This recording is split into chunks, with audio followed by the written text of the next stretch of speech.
It's another go-around of SDH AM. Wow, that's all over the place. It's amazing what happens when you put on a headset. Goodness gracious. Well, first off, you're not Jason Longshore, so we got to fix that. And, all right. I'm still trying to figure out how to change things and try to get adjusted to what we're looking at here. So, okay. So I'm not Jason, considering last night was soccer. It was Atlanta Soccer tonight. So last night, Jason did the show, and there we go, changing the avatar, and now we're back. So, okay. It's a new round of SDHM. It's a Wall Pass Wednesday. It's kind of loosely constructed, but kind of not. In hour number one, we got stuff. We got to talk about Champions League. We got to talk about somebody that was supposed to be suspended, but he's not. And you can't really say you're surprised that he's not suspended when it comes to the first day of the tournament in and of itself. Morning, Jordan. And we've got that to get into. We've got the pots that have now officially been determined who's going to be where. At least we know that, because then you started getting the mock-ups yesterday of what could happen and what couldn't happen, who could be where, who could be doing what, and what it could look like in Mercedes-Benz. And folks were sitting there going, oh, well, you could have this, this, this, this, and this. So we'll look at the pots, and you can sit there and color your own adventure coming up in a bit. 10 o'clock, Alexander Pama, the men's head coach at Life University, is going to join us because he's at practice right now.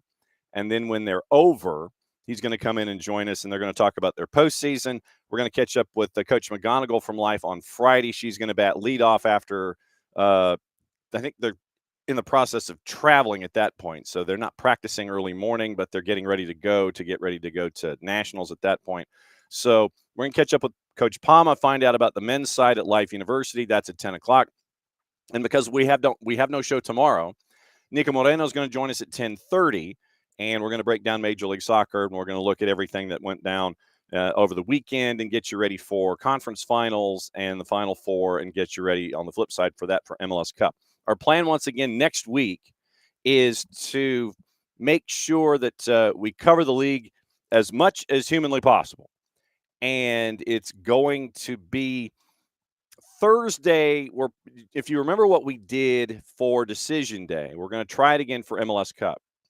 Try to get as many voices from Apple TV and here at SDH to dive into the pond and talk about MLS Cup, what they're anticipating, and we're going to open up the MLS High Yearbook, do senior superlatives as well. And we'll talk about all of that with all the guests that our friend Kirk Reynolds at the league office is setting up for us. He did a fantastic job of bringing in all the planes last time, and so we're going to do that again next Thursday, previewing MLS Cup. Because remember, next Friday is draw day for the Cup the world is chasing after in 2026. So the deal is there. We're going to be all over the place. Maddie and Jason are going to be at Brew House, and I think they're going to kick their coverage off around 11 o'clock. They're going to go 11 until, and then the draw is going to happen, and then they're going to come back after the draw, and they're going to analyze the draw for a while and do it at the Chaos at the Brew House. I will be live at Bench Warmers in downtown Decatur. They're going to open the doors. They might be serving like liquid and stuff, but not a whole lot of food. But I'll be there live to start our day with our help from Decatur Watch Fest, and we're going to be there live from 9:05 until about 11:05. Then Maddie and Jason will visit during the show, and then we'll hand it off to them at 11-ish, and then they'll go for a little bit. Then you'll have the draw. Then Maddie and Jason will have your recap with a bunch of folks and hopefully guests and things like that. So next Friday, it's going to be me at Benchwarmers downtown Decatur. Then it's going to be Maddie and Jason at Brew House. You'll have the draw. Maddie and Jason will have your reacts from Brew House. So you've got your day all squared away about next Friday. Morning robes. Glad you're here. So that's next Friday. We're going to blow it up and hopefully have a lot of guests. I know that Decatur Watch Fest and City of Decatur are going to join me, and we're going to talk about what the runway is for them as they get ready for World Cup 2026. And then Jason's going to have folks at Brew House, and it's supposed to be a packed place next Friday. So breakfast with me at Benchwarmers in downtown Decatur. Maddie and Jason will drop in probably to start hour number 2. And then we'll talk about pots and draws and things and all the news and everybody anticipating everything and all that. Then we'll get into the draw itself with Maddie and Jason. Draw happens, reacts after. So we're going to be wall to wall with the draw on Friday because Saturday is MLS Cup, week from Saturday. So that's next week. This week, once again, we're setting you up today for Thanksgiving. And I do have some opening kickoff-y stuff that has to do with Thanksgiving that we'll talk about today. But hour number 1, Champions League, anything we missed in Major League Soccer, anything we missed in the news of the day. We got to talk about Boa Vista in Portugal, and our buddy Nino Torres will be joining us on Friday to discuss it as well. But we got to talk Boa Vista and everything else that's happened. So hour number 1, we're going to talk World Cup. We're going to talk about Champions League. We're going to talk about news of the day. Get you ready. 10 o'clock, Alexander Pama, men's head coach at Life U. 10:30, Niko Moreno, and that's going to close out today. No show tomorrow. We want you to spend time with your family. We'll have some programming and some segments that we'll release that can keep you up to date and things that you might have forgotten, things like that. So we'll have programming kind of drifting in through the day. So set your notifications. Friday, we're back to normal. And it's going to be the head coach of the women's side at Life U, Meg McGonigal. She's going to join us right off the top. And then 10 o'clock, our friends from Major League Soccer, Nino Torres, joining us at 10:30. That's your week. Okay. Now, it is opening kickoff, brought to us by our friends at Kickoff Coffee and kickoffcoffeeco.com. And here is said a QR code where you start your day. You start your day there at Kickoff Coffee and kickoffcoffeeco.com. You go there, you go in, we want you to buy the store. And then when you buy the store, you get to do it at a 15% off discount because if you use the code soccer down here 15, that's how you do it. So buy out the store, but you're going to buy out the store at 15% less. Start your day at Kickoff Coffee and kickoffcoffeeco.com. They in turn take 10%, reinvest at youth games, youth initiatives, once again brought to us by our friends at Kickoff Coffee and kickoffcoffeeco.com. Okay.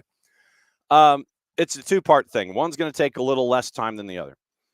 So tomorrow being Thanksgiving, I know that the boss and I have 2.5-hour road trip to go see family, and we're going to be spending time there. So it's a 2.5-hour drive from here in the studios to Montgomery, Alabama, and we're going to spend time there. We're going to eat there. It's like a centralized location for those of you that may not necessarily know our layout.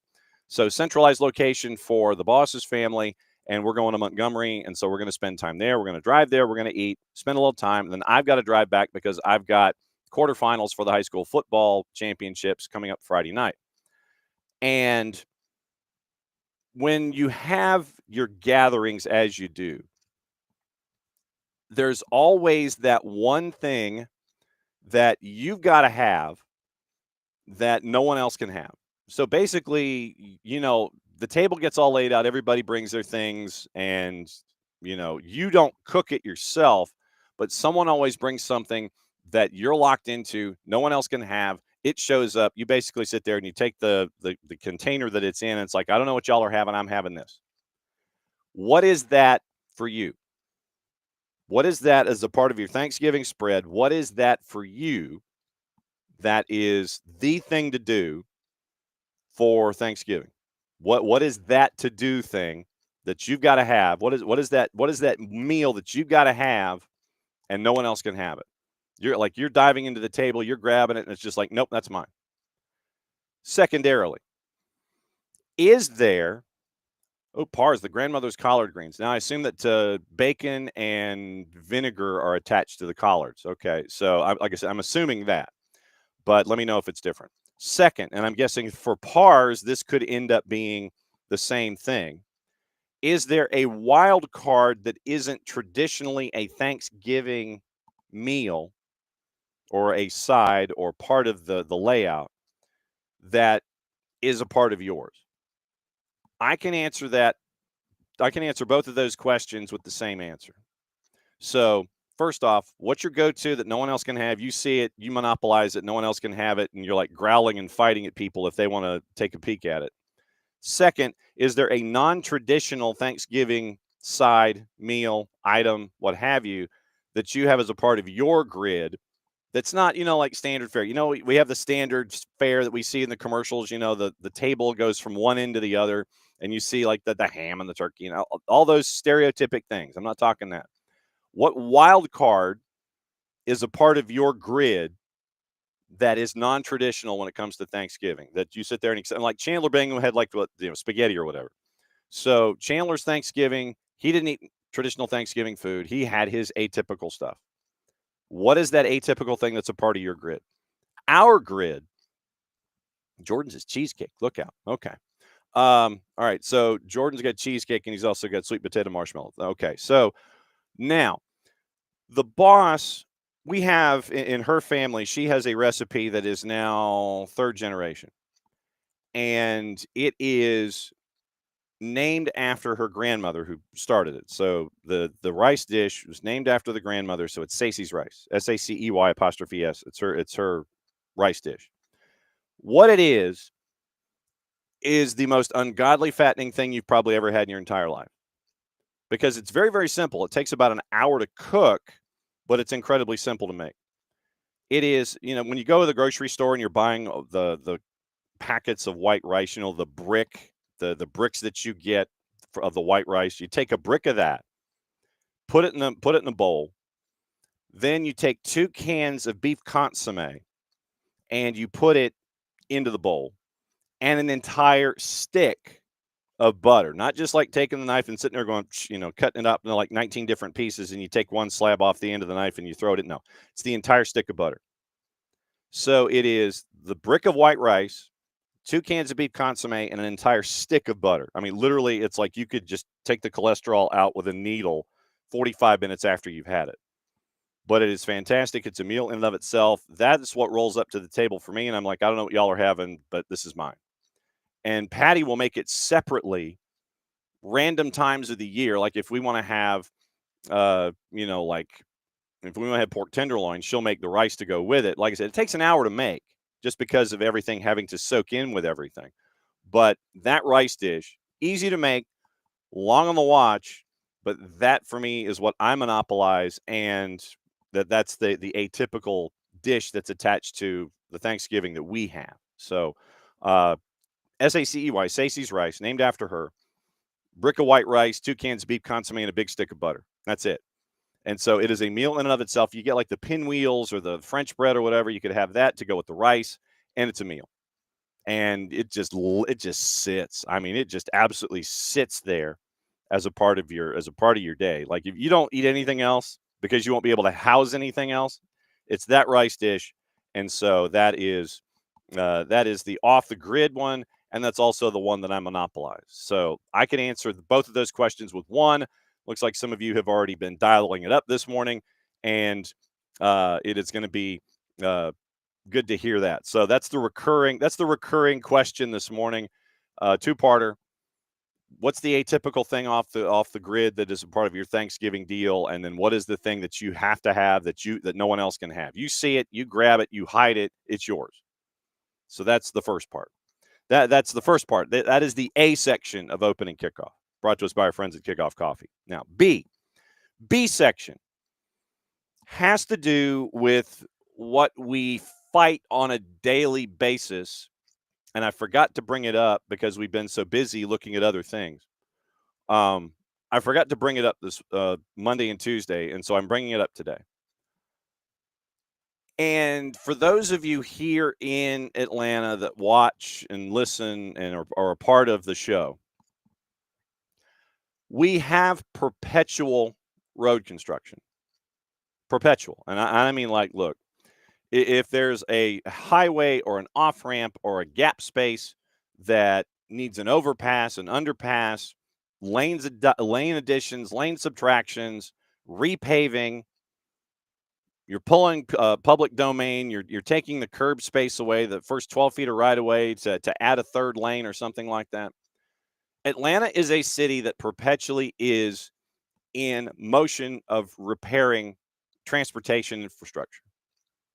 Could be adding a lane, could be subtracting a lane, could be moving a lane over for a right of way, could be an overpass, could be an underpass, could be trying to sit there and fix the water mains that are attached. It could be the idea of this road really needs to be repaved, so we'll wait 7 years and then repave it. But then the processes never seem to end. Literally, it's like that scene in Sleepless in Seattle where early on in the movie you've got Tom Hanks and Carl Reiner, and they're in the kitchen of the woman's house that they're redecorating. And she's looking at all of the plastic and all of the guys and everything flying around in the house, and she's worried about traffic and she's worried about dates. How long is this going to take? Tom Hanks, being the more upright architect of the whole thing, he goes 6 weeks, and then you hear Rob Reiner dive in, and he goes months. And then Tom Hanks goes along and he's like, yeah, months. Sorry. So, yeah, because all the things, Reiner sitting there and he's talking about all the things that have to be done. Tom agrees after he gave the honest answer. And so literally you have, I'm sure, the transportation guy who sits there and says, how long is this going to take? That's only going to take 6 weeks. Guy off next to him, months. We got a lot of stuff to think about. So we got people, we got the weather we got to look at, we got temperatures, we got all these kinds of things.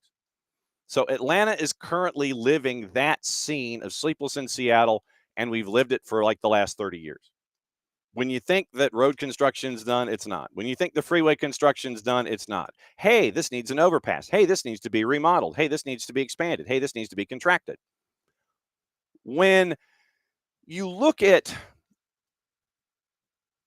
travel this time of year, in addition to work time and going to work and all these kinds of things, this might be just me. I don't know.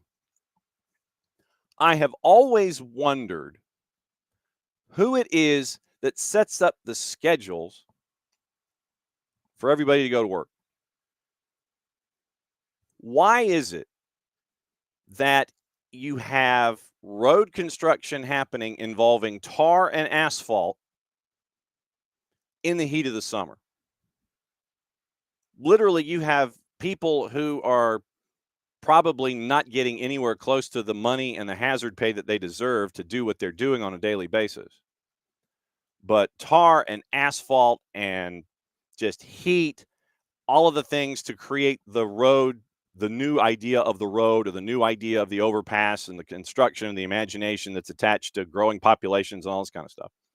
Why is it, A, that you have construction crews doing construction work or road crews doing road work in the middle of the summer when you've got tar and asphalt and all of these temperatures that are attached? Why not do it overnight? A, just do an 8-hour shift. Just flip the time, like 9 p.m. to 5 a.m. Do it that way. Why not just do it then when it's A, not as hot, so you can actually get the work done and not worry about the road melting upon itself after you've started to put the things down on the road to fix the road in the first place? Why don't you do it at night? Because there's less people on the road and it's not as hot. Secondarily to that, point 2B.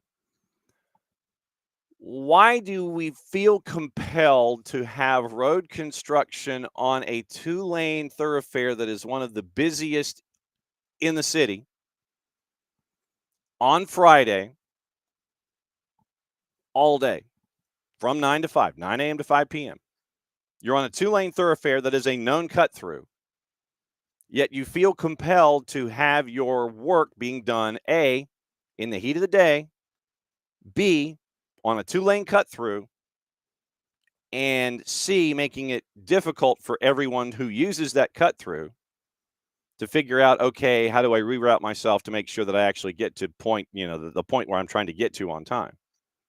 Once again, if you do it in the heat of the day, seems to me it's counterintuitive with the construction tools that you're cooking with. I'm just saying. Do it from 9 p.m. to 5 a.m. Not as many people on the road, not as many people using the cut through, not as many people backlogged. It's not log jammed or anything, and you're trying to figure out, okay, what if I have to turn around? I'm just going to do a 3-point turn. I'm done. Like I said, I'm concerned. It's like we have the Julian calendar and we have the construction calendar. The construction calendar for me needs to be flipped. I'm just saying. Because of really the health and safety of the folks that are doing the work and the consistency of said work. Why not just flip your timings? Just asking. Point number 3 that I have this morning as a part of opening kickoff. When we are in rush hour traffic, I would propose a rule that if you are making a left-hand turn onto a road, a side street, where there is no stoplight, during rush hour, you can't make that left-hand turn. I mean, literally just like take all the left-hand turns and forget them. Ban, no. If you're making a left-hand turn and the road that you have, the intersection that you're at, doesn't have a stoplight, doesn't have an arrow, then you shouldn't make that left-hand turn during rush hour.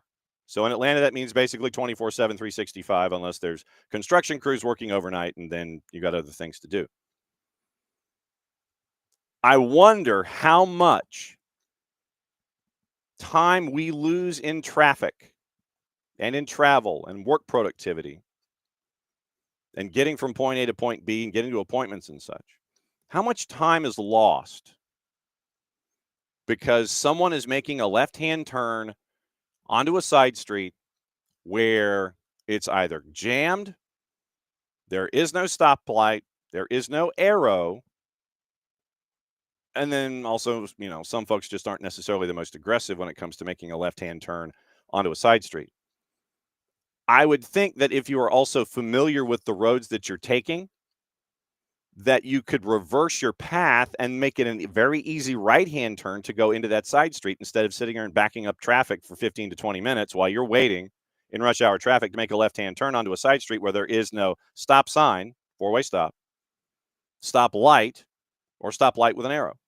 So I would propose that for every left-hand turn that is thought about in traffic, where there is no stop sign, there is no arrow light, and there is no stoplight, that you can't do it.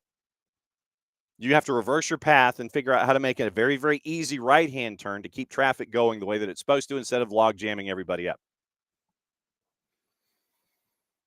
I mean, this is what I'm saying. So these were things that stuck in my head over the weekend, and finally I now have time on a Wall Pass Wednesday, which is traditionally where these topics end up coming up anyway. Traffic pet peeves. Yes, and I might be, look, I might just be old guy yelling at cloud. I don't know. And these days when you say old guy yelling at cloud, it takes an entirely different meaning. But I might be old guy yelling at cloud. I get it. I don't know. I want to get from point A to point B. I want people to be safe. I want people to do the work that they're supposed to do. I don't want them to overheat. Flip your calendars when it comes to productivity and see how productive you get. When it comes to road construction, delays, those kinds of things. Flip your route a little bit when it comes to, trying to make a turn, make a difficult turn. What makes it difficult? Oh, it's a left-hand turn and I'm sitting there forever. Well, maybe if you'd gone around the block and turned right, then we wouldn't have this problem. Either that or just increase the number of stoplights with arrows or stop signs in four-way intersections. So that's those are the pet peeves this morning. A lot of driving pet peeves. But in addition to that, I want to know what your wild card dish is when it comes to your Thanksgiving table that is non-traditionally Thanksgiving, that is there for you. And then I want to know what your go-to is as a part of that spread that no one else can have, no matter how many times they try to reach into the plate that you have commandeered, and you sit there and you smack the hand, those kinds of things. I want to know about those two dishes. Could be the same answer for both.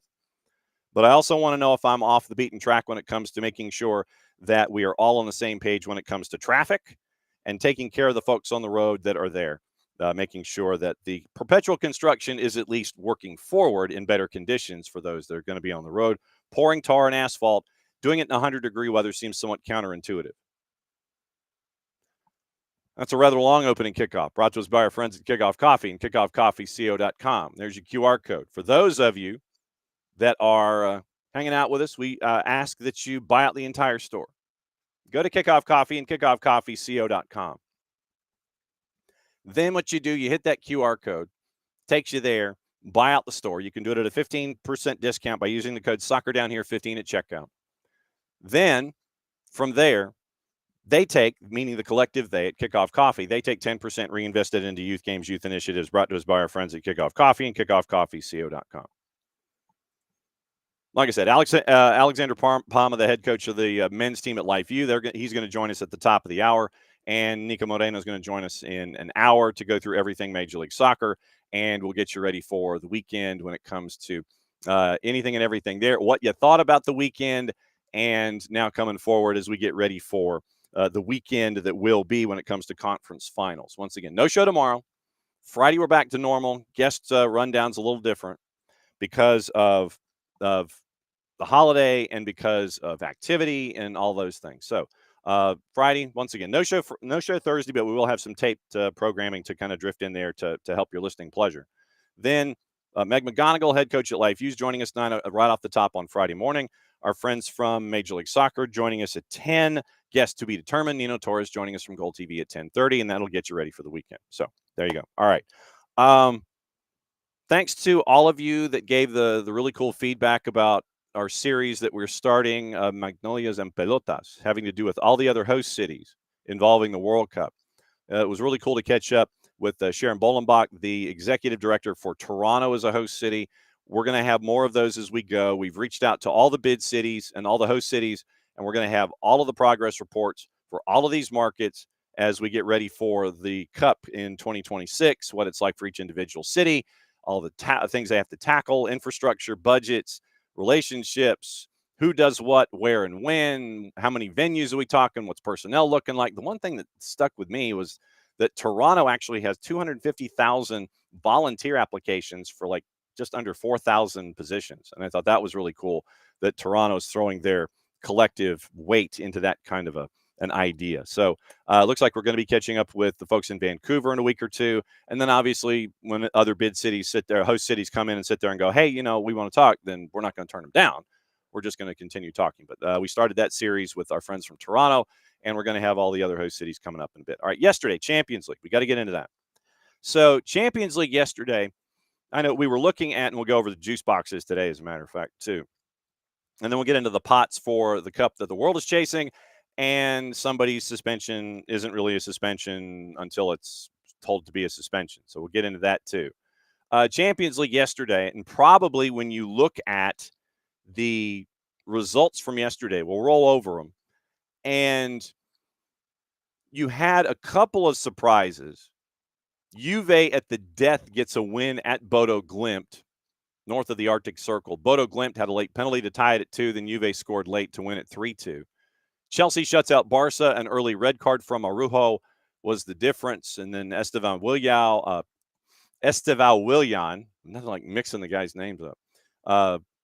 Esteval had his coming out party yesterday on the international stage for Chelsea. 3-0 win over Barcelona, 10-man Barcelona. Chelsea wins at a +117. Dortmund shut out Villarreal. I thought that one was going to be a lot closer than it was. Dortmund at a -103 wins 4-0. Probably the shock of the day. Bayer Leverkusen over Manchester City by the score of 2-0. Bayer Leverkusen was a +713 in the composite. And so Manchester City gets shut out by Bayer Leverkusen at home at a -286. Marseille beat Newcastle yesterday. Sorry, Alex, at a +204. 2-1. Napoli shut out Karabag, and that line absolutely exploded.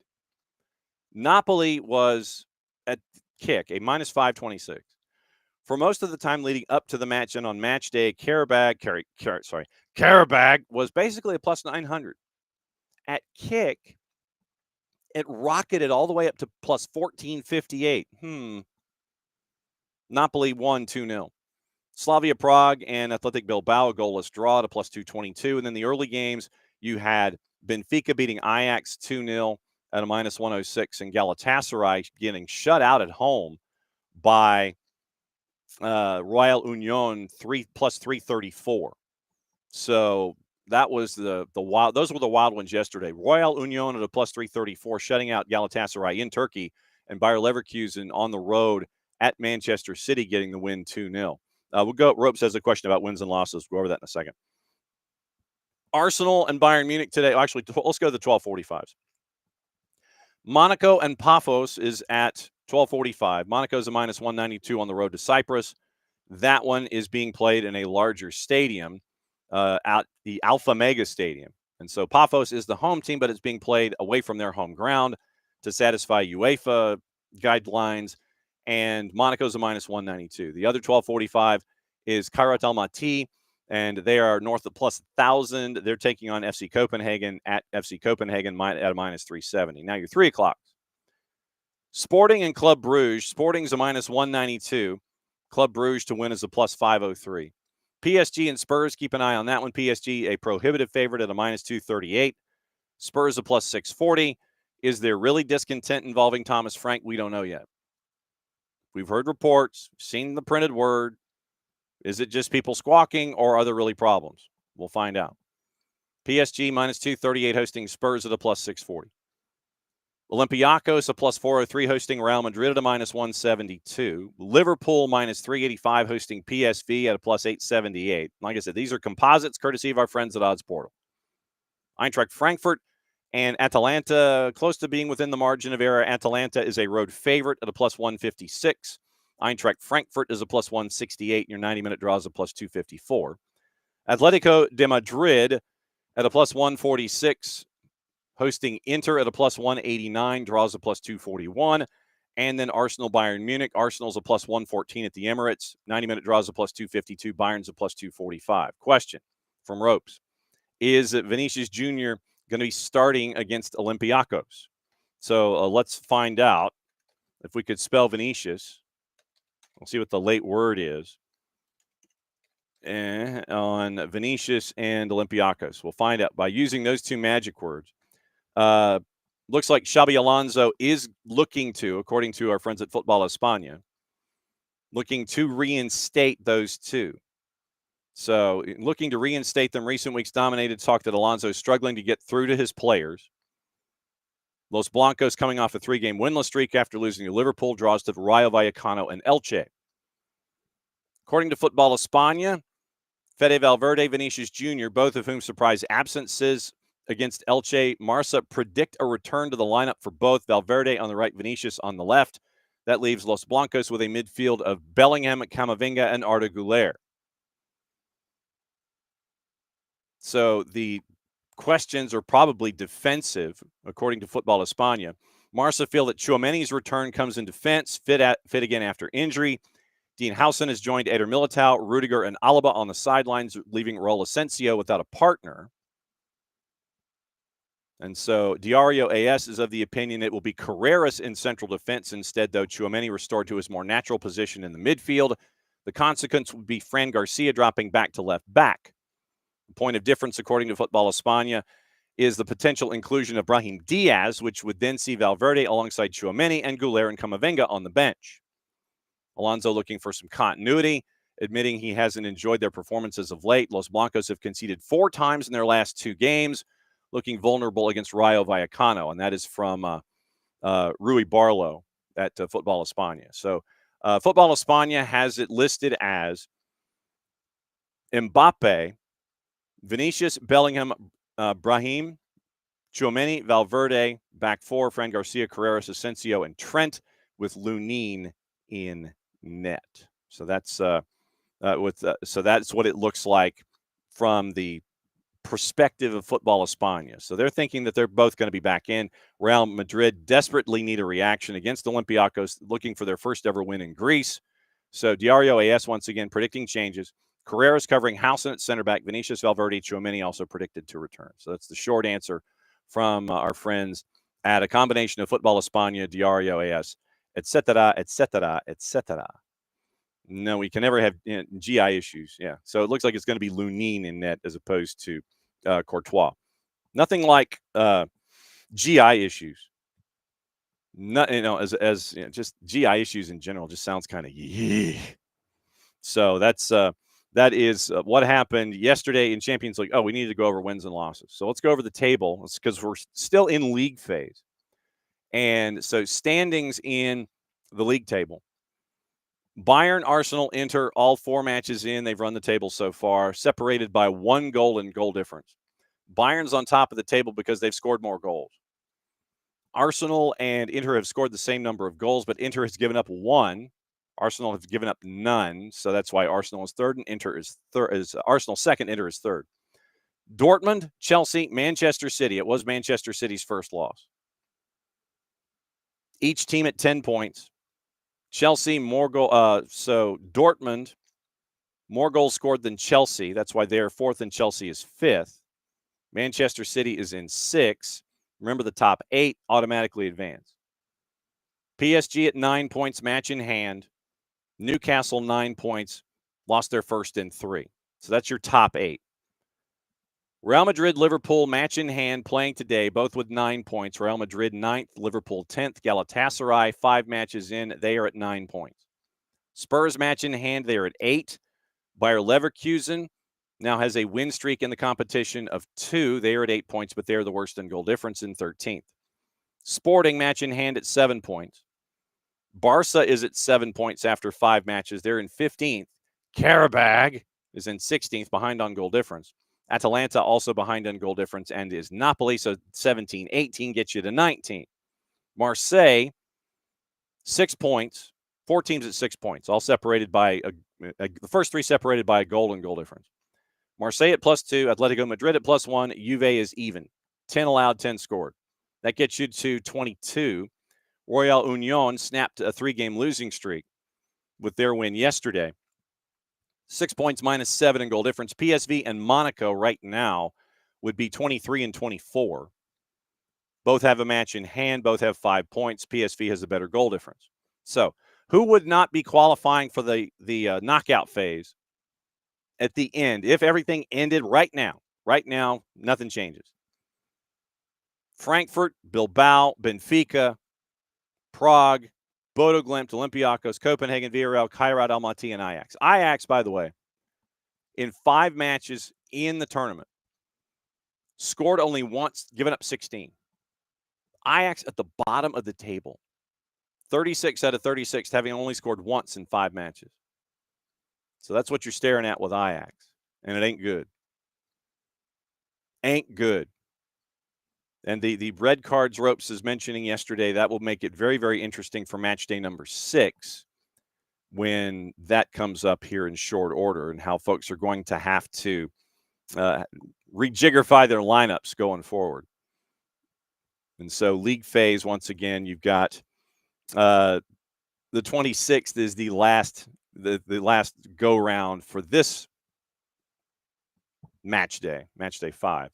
And so we'll have we'll be looking at all of those things coming forward, and we'll see what happens here at the end of match day 5, and we'll see what it looks like after today when it comes to league phase. Remember, then you get into Europa League, Conference League. We've got that on Thursday and Thursday as well, so we'll keep an eye on that. Europa League and Europa Conference League, just nuts. Just go watch Golasso and make sure that you're got your plenty of food, you got your seatbelts locked, your tray tables up in right position. So as always, having 36 matches on a Thursday is always a blast. So that's your Champions League rundown. Yesterday, word came out, and I know this surprises no one, that Cristiano Ronaldo will be at the World Cup. He was supposed to be suspended for the first 2 matches. And so he got kind of a how do we say this?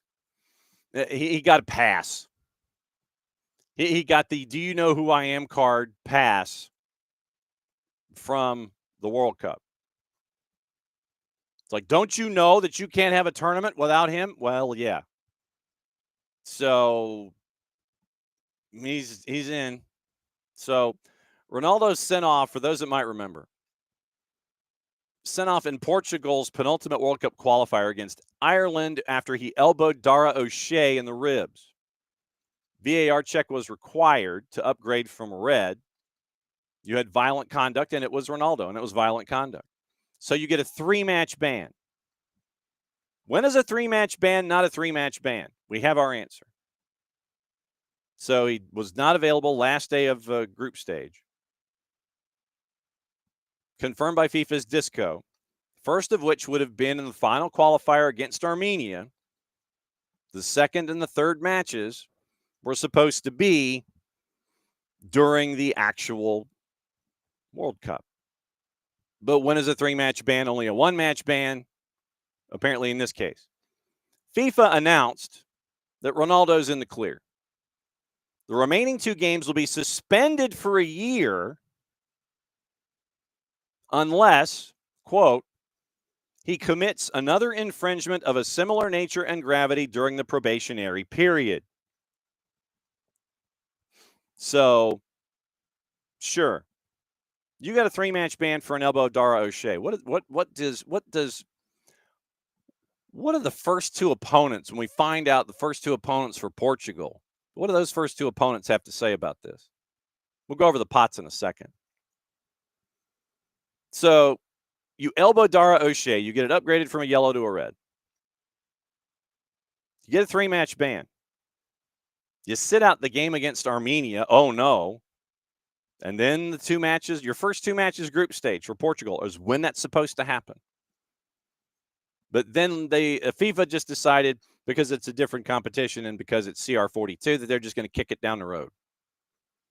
We're going to make these next 2 probationary. Hey, if you act up again, commits another infringement of a similar nature and gravity during the probationary period. Suspended. So basically, it's 1 match served, suspended sentence on the other 2. Unless, sir, don't do it again. But this isn't something that, FIFA just kind of jumped at, and they were like, they're not being randos about it. Article 27 of the disciplinary code essentially allows FIFA to suspend punishments when it deems necessary. So the FIFA disciplinary code, we'll go to Article 27. We'll go to Article 27, and we will read Article 27 together. Article 27, offenses, Chapter 1. Where is Article 27? We need Article 27 here, people. So, Article 27 of the disciplinary code. So, if Article 27 is in order, let me see if this is in actual order here. I'm in the disciplinary code as we speak. And I'm going suspension of implementation of disciplinary measures. Page 23, Article 27. 27, Section 1. The judicial body may decide to fully or partially suspend the implementation of a disciplinary procedure. That's vague. Basically, it says, yeah, they can do it. Yeah, they can suspend it if they want. Section 2. By suspending the implementation of the sanction, the judicial body subjects the person sanctioned to a probationary period of 1 to 4 years. Okay, they did that. Gave them the 1-year probie. Section 3. If the person benefiting from a suspended sanction commits another infringement of a similar nature and gravity during the probationary period, 1 year, the suspension shall be revoked by the judicial body and the sanction enforced without prejudice to any additional sanction imposed for the new infringement. Section 4, disciplinary measures relating to match manipulation cannot be suspended. That is Article 27 of the disciplinary code. Basically, Section 1 says, yeah, they can suspend it if we want. If we want to, we can. Section 2 says the length of time, 1 to 4 years. FIFA decided 1. And then they remind us in Section 3 that, yeah, if it's the rule of the probation is broken within the time frame that you've given, then the suspension gets revoked. Sanction enforced without prejudice. So that's what you're staring at. So Article 27. We can do it. We can suspend it. So they did. Section 2, 1 to 4 years. We'll say 1. Section 3 will remind him, if you do it again, then it's revoked and you're on the beach. And Section 4, anything dealing with match manipulation, you can't suspend them. So that's Article 27. So now that we've had our look into the FIFA disciplinary code, that's what you're staring at. So it is literally anybody that they deem worthy of a suspended sentence, they will give a suspended sentence. And they deem, in this case, for the moment, we're suspending Cristiano Ronaldo's 3-match suspension for a year Time served so far, the match against Armenia. There's two left on it. So if he crosses the line again, finger wag, index finger, in the general direction of Portugal, and CR42 in his abs, that you end up with, hey, don't do it again. It's like the death penalty with SMU. Don't do it. We told you not to do it. So that's where we are with Cristiano Ronaldo. So yes, they deem that his presence is mandatory, necessary for the World Cup to be a World Cup. So right now, the match with Armenia is the only thing. We're suspending the rest of it for a year. You be careful, you. So that's what Article 27 is about. So that is the code that is attached to Article 27. And fooling no one. I mean, we all know that if you've got a star the breadth of CR40, that you want him in the tournament. You want the drawing card, not a surprise. Using Article 27 of the FIFA Disciplinary Code, they can do it. So the article that was posted by Nick Miller over at The Athletic. Sole basis for FIFA's clemency appears to be that Ronaldo had never previously been shown a red in his international career. We all make mistakes. Good character. You can't be too harsh. And so Miller brings to the fore Armenia captain Tigran Barsegyan, who was dismissed for an act of violent conduct against Ireland during the qualifiers. Ronaldo, like Ronaldo, given a 3-match ban. Like Ronaldo, first red card of his international career. Unlike Ronaldo, given no leniency, he has served 2 of his 3 games, still has 1 to go whenever Armenia next play a competitive match. Miller says there doesn't appear to be much precedent, or at least not relevant precedent. A couple of examples. One was about an employment-related dispute between an Israeli second division club called Kfar Qasim and Ivorian midfielder Alpha Mamadou Dian. And then you had Mexico fans in 22 at the World Cup. So it is FIFA using precedent and rules on the books. So that's where FIFA is coming from, and that's why they did it. No real shock.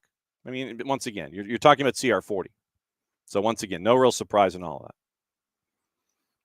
So now that you've got that, let's get into the other things of the day. Abby with Georgia Soccer. Hang on.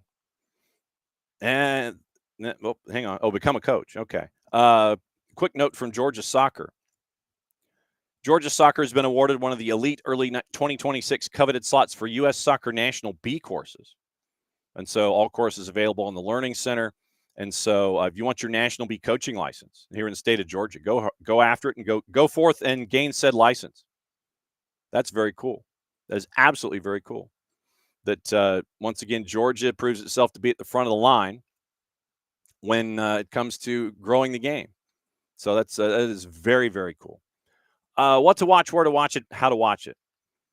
Today, once again, we're in between college activity. That's going to be this weekend, Friday, Saturday, and then in the NAIA, it's going to be next week.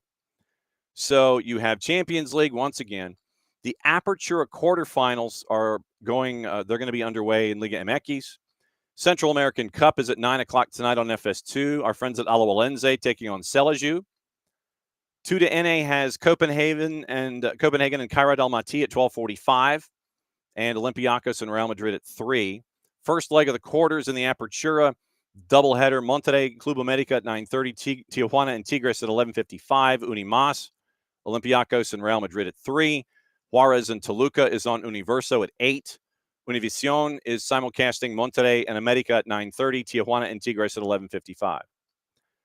Paramount Plus has all the action in the Champions League. And you've also got English Championship going on. Blackburn QPR at 2:45, along with Wrexham and Bristol City. West Brom and Birmingham City is at 3 o'clock. And Peacock is simulcasting Juarez and Toluca at 8. So that is what to watch, where to watch it, and how to watch it today.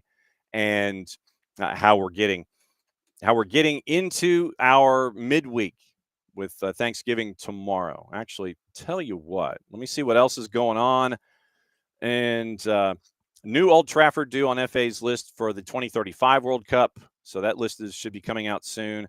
You have, let me see if there's any other newsy kind of things that we can get into early before I get everyone's word on the Thanksgiving table and what it looks like there. And so what the wild cards and all these other things that are a part of the dishes. All right, so let me say hi to everybody and find out what your dishes are that are attached to the table that only you can have and no one else can have them. Plus maybe some driving acumen as well. So morning Jordan, morning Ropes, morning Pars. Pars mentioned his collard greens earlier. Jordan, the sweet potato marshmallow dish. I've never been a sweet potato guy. I just never have. It's kind of gooey and sandpaper and just kind of stuck. Yes. Ropes says after he has what he has, you have to have the after dinner walk. Jordan's cheesecake. Morning, Ricky. Morning, Abby. The question of the day was what's on the table that is yours and no one else's. Somebody brings it, you grab it, no one else can have it. You monopolize it, and then the wild card that is non-traditional at Thanksgiving that you put on your Thanksgiving table. Ricky's is mac and cheese. Abby doesn't do mac and cheese for Turkey Day. Abby, atypical, is chicken, hating turkey, making turkey for everybody else and chicken for you. Let's see. So, and Ricky and Abby are going back and forth about mac and cheese. It is a very Southern thing. Abby looking forward to the sweet potato with marshmallow. So Jordan and Abby need to have the sweet potato and marshmallow dish. Mac and cheese, great for any day. True. Must on Thanksgiving and Christmas. Abby, Chinese food for Christmas. Reminds me of A Christmas Story and the singing waiters. Not all celebrate Christmas. Yes. And Abby, every main highway is being repaved. Absolutely. Yes. Abby, I'm glad that they finally have started moving to overnight paving and road work because I'm not seeing it. Maybe it's because I'm at home and when it's being paved. Pars, if the temperature is too cold, paving isn't feasible. But we need to make sure that we can get from one place to another. Or just do it during those parts of the season when it is feasible, 24/7. Yeah, and Abby, we still need to figure out, since I'm busted out the Marshall Island shirt for those of you that are watching today. We still got to figure out a way to have that group in Arkansas make these 24/7, 365, and not just like on demand for the Outrigger Challenge Cup. Pars, not taking the left-hand turns during peak hours, definitely a roundabout way to improve flow. And he got it in his dad joke. No, I know I've got a Twitter account. And then just tweet it. But if I tweet it, then I don't get to have the conversation. That's kind of where I am at this. Spread the word. Abby's traffic pet peeve is not signaling. Oh, that too. Definitely. That drives me crazy because then you got to mash on your brakes because you're wondering why this person's slowing down. Nothing's happening in front of them. And then they just take the slow right-hand turn. That's always bad. And Ricky's saying improving traffic with better rail. Let's see. Pars. The one that gets pars is when someone flies up a left turn lane only and goes straight, which just edges out people taking the right turn lane to drive across the entire intersection, just continuing straight. Yeah, I've seen those before. Yeah, that definitely can happen. Definitely a good win for Leverkusen. You never know, Ricky, because but the thing is that if we post it, I've got to be careful of things to say and video and all that kind of stuff. And I know, Abby, we were discussing CR40. Shameful for FIFA for the bias they have in favor of some players. They know he's box office. You want box office. You want people to go see Portugal. I think Roberto Martinez is the one who's stuck. I think that CR40 bogs him down. I really think that CR40 bogs him down. And then Ricky mentioning the getting into the Club World Cup with the flimsy reasoning of another example. The wild card. Hey, we're going to invite them. We're going to invite so and so and so and so. Yeah, I mean it's shocked face, absolutely true. And I wonder what Idrissa Gueye is going to have in his suspension. And I give Jordan Pickford a lot of credit for doing the bear hug to make sure that you didn't get a second red, because it could have been a second red. You might have been down 9. And ropes, yeah. Hopefully, Roberto Martinez sits him on the bench anyway. Absolutely, yeah. That's the thing. It's you wonder what he's going to be doing. You really do, and it's going to be really interesting. Potato and carrot latkes. I know about potato latkes, carrot latkes. I don't. That one I don't. Chinese and Cantonese on Buford Highway, and yes, so you've got in hockey. Yeah, hockey does have a World Cup through. What's the international organization for hockey? Now you're going to have me thinking about that through this interview now. Okay, it's 10 o'clock. And being incredibly punctual, as he always is. He's right there. He's right there. He's on time, right there at 10 o'clock. He's ready to go. Practice is over, and he's ready to talk Life University soccer. We bring in their head coach, Alex Pama. Coach, thanks for the return visit. Thanks for dropping by. How was practice?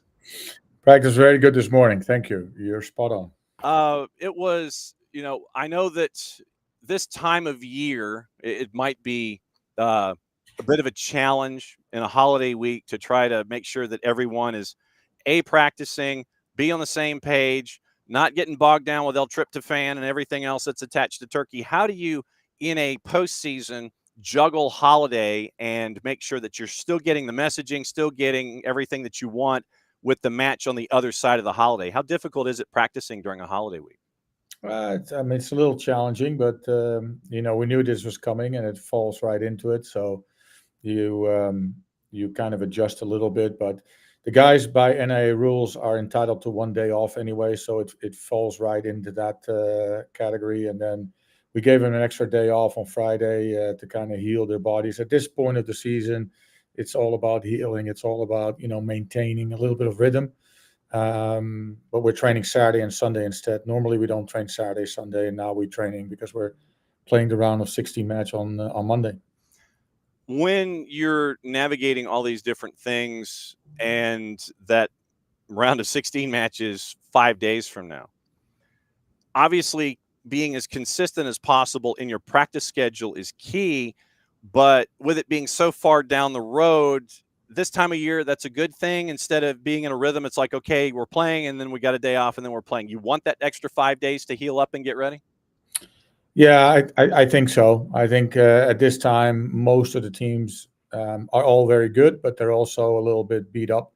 Obviously, playing this many games in a short period of time, it's preferable, at least for us, to have a couple of days extra off so that they can heal their bodies, get more rest, do all of that. And at the same time, it is a little bit challenging not to get into a game rhythm, but you're trying to compensate with that in training, playing maybe a little bit more 11v11s, mimicking game situations a little bit more to keep some of that rhythm still there.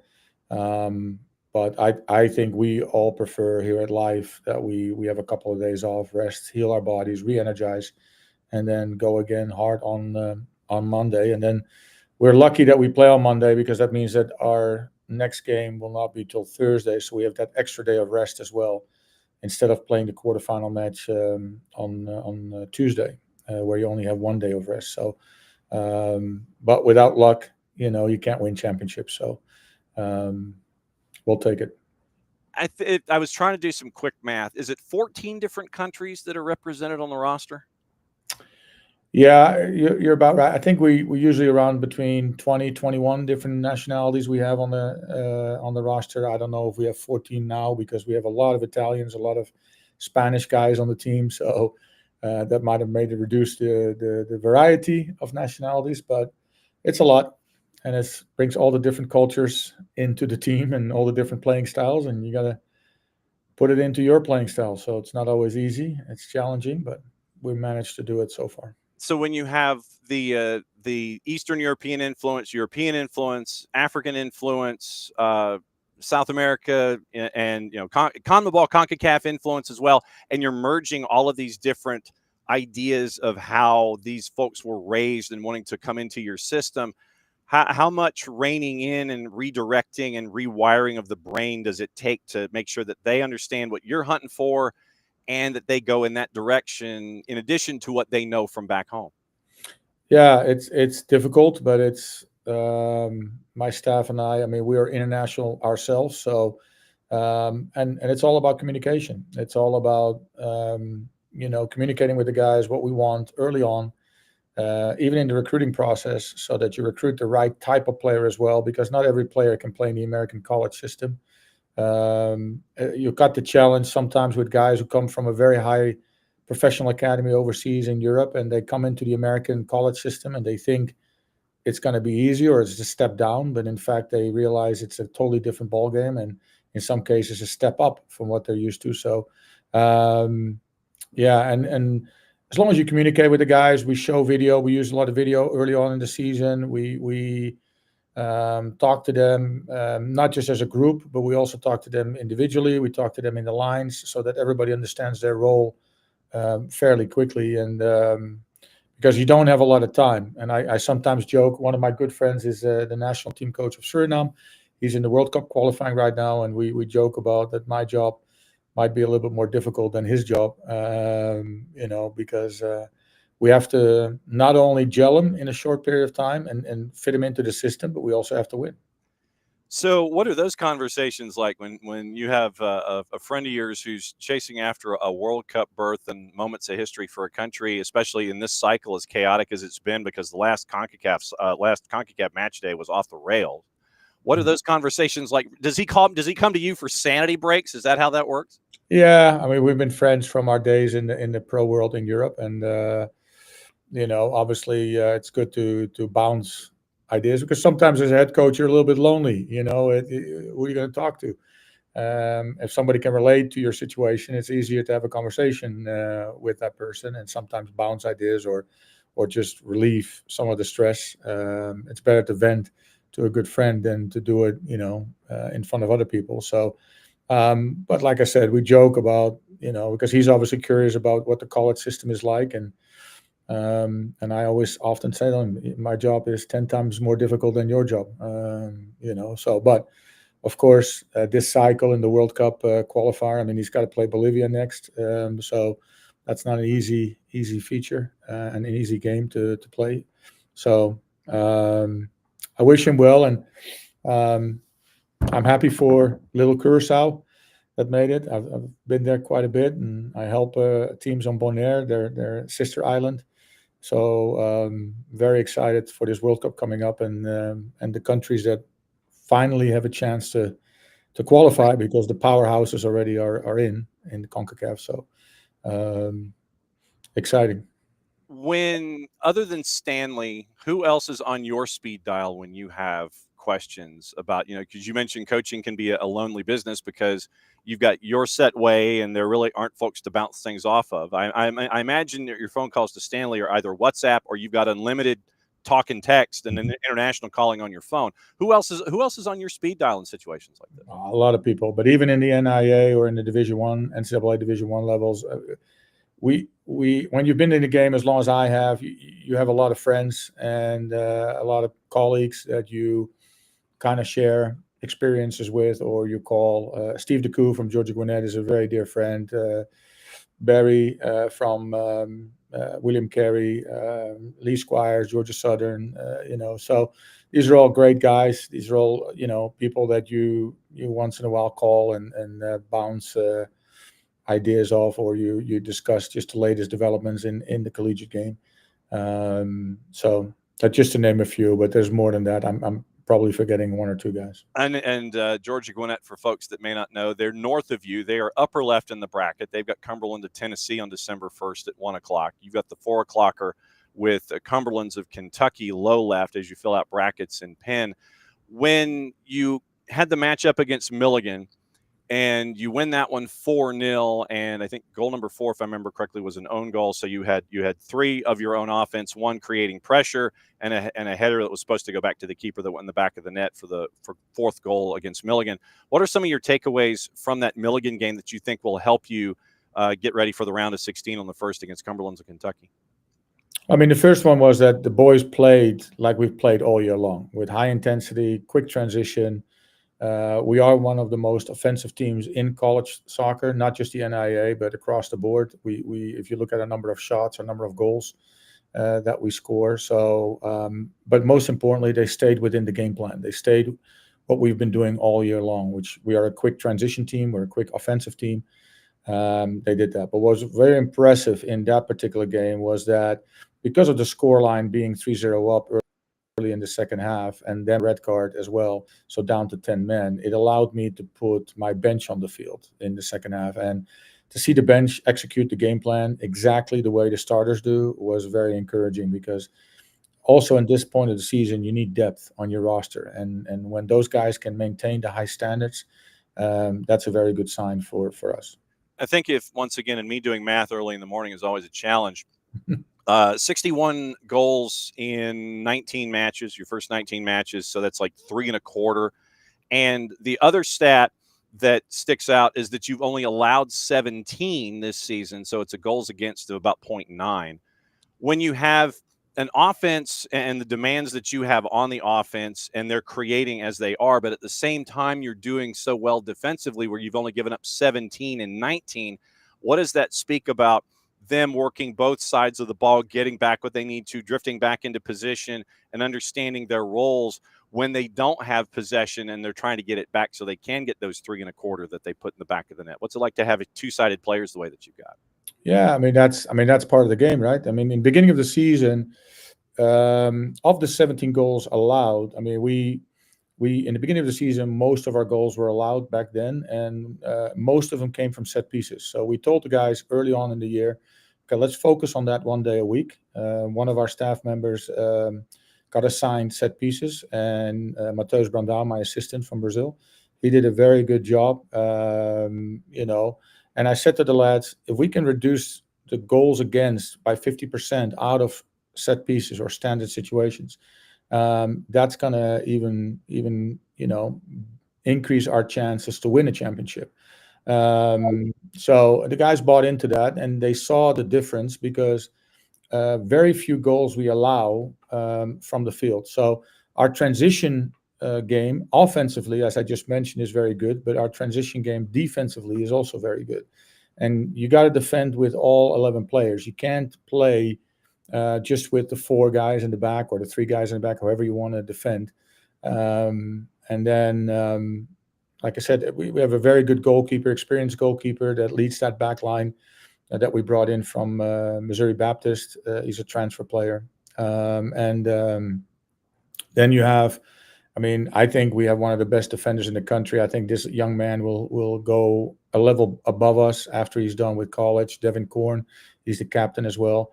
But it's the whole team really that is impressive, the way they are defending. My captain sent me a little clip from that Milligan game a day, I think it was yesterday, where he showed the defensive transition, and 9 guys were sprinting back as soon as we lost the ball. So that right there is why on both sides of the game we are successful so far. And getting ready for the round of 16 coming up first of the week in the NAIA title chase. It's Alex Pama, the head coach on the men's side for Life. You hanging out with us here on the morning show on a Wall Pass Wednesday.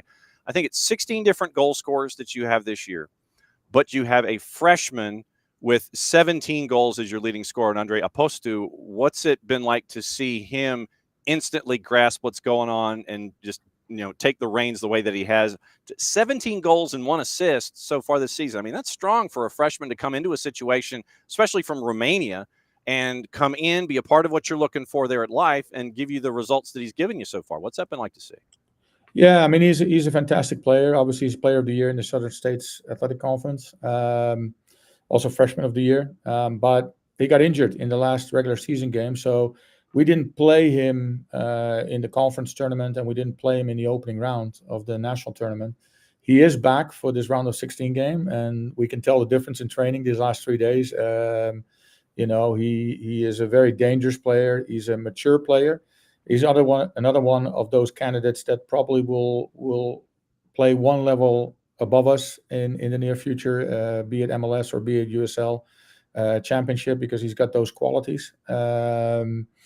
And yeah, he's just a very dangerous player, but a very complete player. But what makes him special is that he stays humble. Success doesn't go to his head. Last year we had with Thomas Rodella, the Golden Boot winner, a similar type of guy. We don't, in our culture, team culture, we don't allow that also for that to happen. We don't like that. So we try to stay humble. We're trying to stay focused on the task. And I tell my guys, keep your head down. I mean, good things will come to you if you just keep producing results. And I think Andre is one of those guys that will go further. But if you speak to him, you'll probably agree with me. What a super nice guy. I even told him he can date my daughter. I mean, that's how much I like him. How much study hall have you gotten in on Cumberland's, or are you the kind of coach this time of year that you focus on yourself and whatever's going to happen is going to happen? Yeah, we spent a good 3-4 hours yesterday watching film on Cumberland's. Interesting group, a very talented group. Went to the semifinals of the national tournament last year. Of course, this year is a different team. We played them early in the season, although that's not a very good reference because it was early in the season, so the teams were looking a little different than they look today. And they got an early red card, so it was 11 against 10. But we beat them before. I think it's going to be a tough matchup. At this point in the tournament, I don't think there's any more easy teams. You got to, play your best in order to advance and go after the big trophy. Yeah, there were, I think, 6 teams that were unranked that have made it into the round of 16 here coming up first of the week. When you're looking at film on an opponent, how far back do you go? Do you sit there, okay, we played them previously, we'll look at that, we'll look at some things, and then we'll look at their last match? How far back and how in-depth do you go when you go and chase after an opponent's film? Yeah, we did go look a little bit towards, but we quickly decided as a staff to move away from the first time we played them. We did look at the rosters. We saw the differences, so we were like, okay, let's focus on what they look like now. So we looked a little bit on that, but we mostly focused on the last 2-3 games that they played, and then dissected them.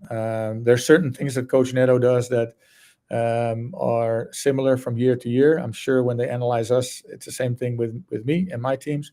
So we are familiar with them, and then with those things. And now we're looking at some details and see where you can get an advantage, and then relay that onto the guys on Saturday and Sunday so that they know Monday what to expect. And in training, we've kind of touched upon it a little bit already today, this morning. 4 o'clock in Orange Beach on the first, round of 16, the 5-seed Life taking on the 12 Cumberlands of Kentucky. Low left as you fill out your brackets and pen. Safe travels. First and foremost, have a great holaday. Thanks for coming on the day before a holiday. Make sure, I guess, that let me ask before you go. How big a celebrator of Thanksgiving are you with everyone that's around? Oh, it's huge. It's one of my favorite holidays of the year. So happy Thanksgiving to you guys as well. And yeah, you've been class all year long with covering college soccer. So we thank you guys for the intention and the well wishes. Absolutely. What is your go-to dish at the Thanksgiving table that it's like, that's mine, no one else can have it? What's the one that you monopolize? The honey baked ham. Okay. And is there a dish on the table that is atypical to Thanksgiving that is there? Is there a wild card anywhere that is there? Are you straight up? I'm married to an Italian woman. You can probably see in my face. I mean, she feeds me very well. Oh, fantastic. And so there's so many dishes on that table that sometimes I wonder, they start cooking early in the morning and the rest of the day. I try to stay out of the way because that's not my domain. Yeah, I love Thanksgiving, having the whole family back home. It's always nice. Be safe, Coach. Have a great holiday. Enjoy the Italian and the honey-baked ham, and be safe down there in Orange Beach. We'll catch up with you on the flip side. Thanks again. All right. Sounds good. Thanks, guys. There goes Alex Pama. He's the head coach of the men's side at Live View. And an Italian, married to an Italian, I just have these visions of like mounds of pasta in addition to the honey-baked ham there on the table. I mean, that would be just, for me, that would be about as perfect as it gets. You get my wife's rice dish. You get that wild card. I'll just stick to the Italian food. Look, if you're going to make pasta, I'm not going to turn it down. Pasta on Thanksgiving to me sounds fantastic. And of course, obviously, as a head coach, you've got to have your carb load because you're still practicing and everything. So I get that. That is fantastic. So Italian, married to an Italian, there's got to be like massive amounts of Italian food on that table. Oh, that's fantastic. Anyway, Alex Pama, he's getting ready once again. They had practice this morning, staying in that rhythm. And yeah, having all of those different countries that are attached to his program. And that was why I wanted to ask about the integration of all of the different ideas and philosophies. And, well, I grew up with it this way, went through secondary school, it was like this. And now that you're, in college in an American institution, you have what Coach Pama wants. And it's like, okay, you've got to kind of flip it, have your knowledge base about who you are. And then at the same time go in, it's like, okay, I now know what he wants. And we can let it go from there. So that's your story about life. Once again, they're going to go through the week. They're going to go down to Orange Beach, and they've got one of the better start times on the day because the way it's laid out in the NAIA on the men's side at Orange Beach, Bethel, the top seed, gets the 10 a.m. start. Yee. The 10 a.m. start on December the 1st goes to the top seed in the tournament. What would have been your 116 matchup, you get the 10 o'clock. Thanks. Georgia Gwinnett is your 1 o'clock with Coach DeCou. They're taking on the 8th seed Cumberland. And then it is Warner Pacific and LSU Shreveport after LifeU and Cumberland. So it's 4 on the 1st, 4 on the 2nd. And so he gets that extra day of getting ready for the quarterfinals. Quarterfinals are on the 4th of December, semis on the 6th. And so you could spend an entire week in Orange Beach if you make it to the last game of the year on the men's side in the NAIA. So very, very cool. We'll try and catch up with Coach DeCou as we go. Oh, Shake Norganista, and then a bunch of things that I can't turn into a word. So we got a bot. Nothing like bots. We'll get into Ottawa here. Let me delete this, or let me warn the powers that are about this bot really quickly. So Abby has an Ottawa request. We'll go into the other men's matchups, and then we'll get into the women's matchups on Friday with Coach McGonigal dropping by. Viewer solicitation bot. There we go. 23 characters. Submit report. Okay. Let's get into the rest of the bracket since we were discussing the men's side of things. So everything is round of 16, men's side. That's December 1st. Bethel and Grandview at 10. Georgia Gwinnett and Cumberland is at 1. Cumberland's Kentucky, plural, and Life is at 4. Warner Pacific and LSU Shreveport's at 7. Round of 16 on the right-hand side. Oklahoma Wesleyan and William Penn. So the number 1, the number 2 seeds of the tournament on the men's side, you get the 10 a.m. kick both days. Oklahoma Wesleyan and William Penn, who knocked off Grace, that would have been your 2:15. But the 2, Oklahoma Wesleyan taking on William Penn. And remember, there's a team that is going to be in the NPSL upcoming this year, based in suburban El Paso. And they have ties to Oklahoma Wesleyan. A freshman on the Oklahoma Wesleyan team is the club president for the NPSL team that's going to be in El Paso starting this year. We have that interview. That's up and running on the network. John Brown takes on Mid-American Nazarene at 1. Bethel, Indiana, that Abby hates, is taking on Indiana Tech at 4. And then WVU Tech and Ottawa, Kansas is at 7. So that's your rundown of the men's side of the NAIA bracket. So Ottawa is at 7, taking on WVU Tech on December 2nd. Bethel and Indiana Tech is at 4 o'clock ahead of them. So there you go. Okay, so the IHHF, that's what I was trying to think of, Ricky. Yeah, the IHHF is the hockey version of the World Cup. And that is absolutely true. Math anytime for me is a challenge. So pulling for Ottawa in a different bracket. Ottawa is low right. So Ottawa came in out of the play-in round, beat Harris Stowe, which is in downtown St. Louis. And they beat Lindsey Wilson of Kentucky out of the Mid-South, the 6th seed. So that's why they're playing the 11 WVU Tech. That's where Ottawa got into December 2nd, 7 o'clock local time, Orange Beach in the round of 16 in the NAIA. Okay. Our buddy Niko Moreno is going to be joining us in a handful of minutes, and he'll be breaking down everything Major League Soccer style. News out of Liverpool this morning, the parade crash trial. Paul Doyle is now facing a custodial sentence after he changed his pleas to guilty on all 31 charges. And Liverpool came out with a statement before the show this morning. Doyle pleads guilty to all 31 charges relating to the parade crash back in May. He had previously pleaded not guilty. Sentencing is going to take place on December 15th. Admitted to deliberately driving into more than 100 people in Liverpool back in May, and it is going to be sentenced either on the 15th or the 16th. So he also admitted 9 counts of causing grievous bodily harm with intent, 17 counts of attempting to cause grievous bodily harm, 3 counts of wounding with intent. Prosecutors say Doyle was left with no choice but to plead guilty after police reviewed hours of CCTV footage, mobile phone recordings, and dash cam footage to piece together what happened on May 26. Judge Andrew Menery, King's counsel, thank you for letting me know what KC is as opposed to QC.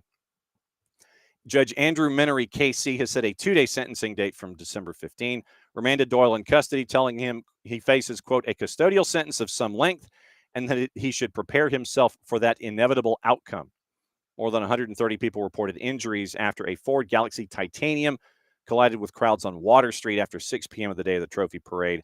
Charges relating to 29 victims aged between 6 months and 77 years. So Paul Doyle has changed his plea, and that is the biggest news out of England this morning. Obviously, you've got stuff in the first division, second division, all those kinds of things. You've got that going on this morning as well. So once again, Niko Moreno coming up in a couple of minutes. We'll go through everything Major League Soccer, get you ready for the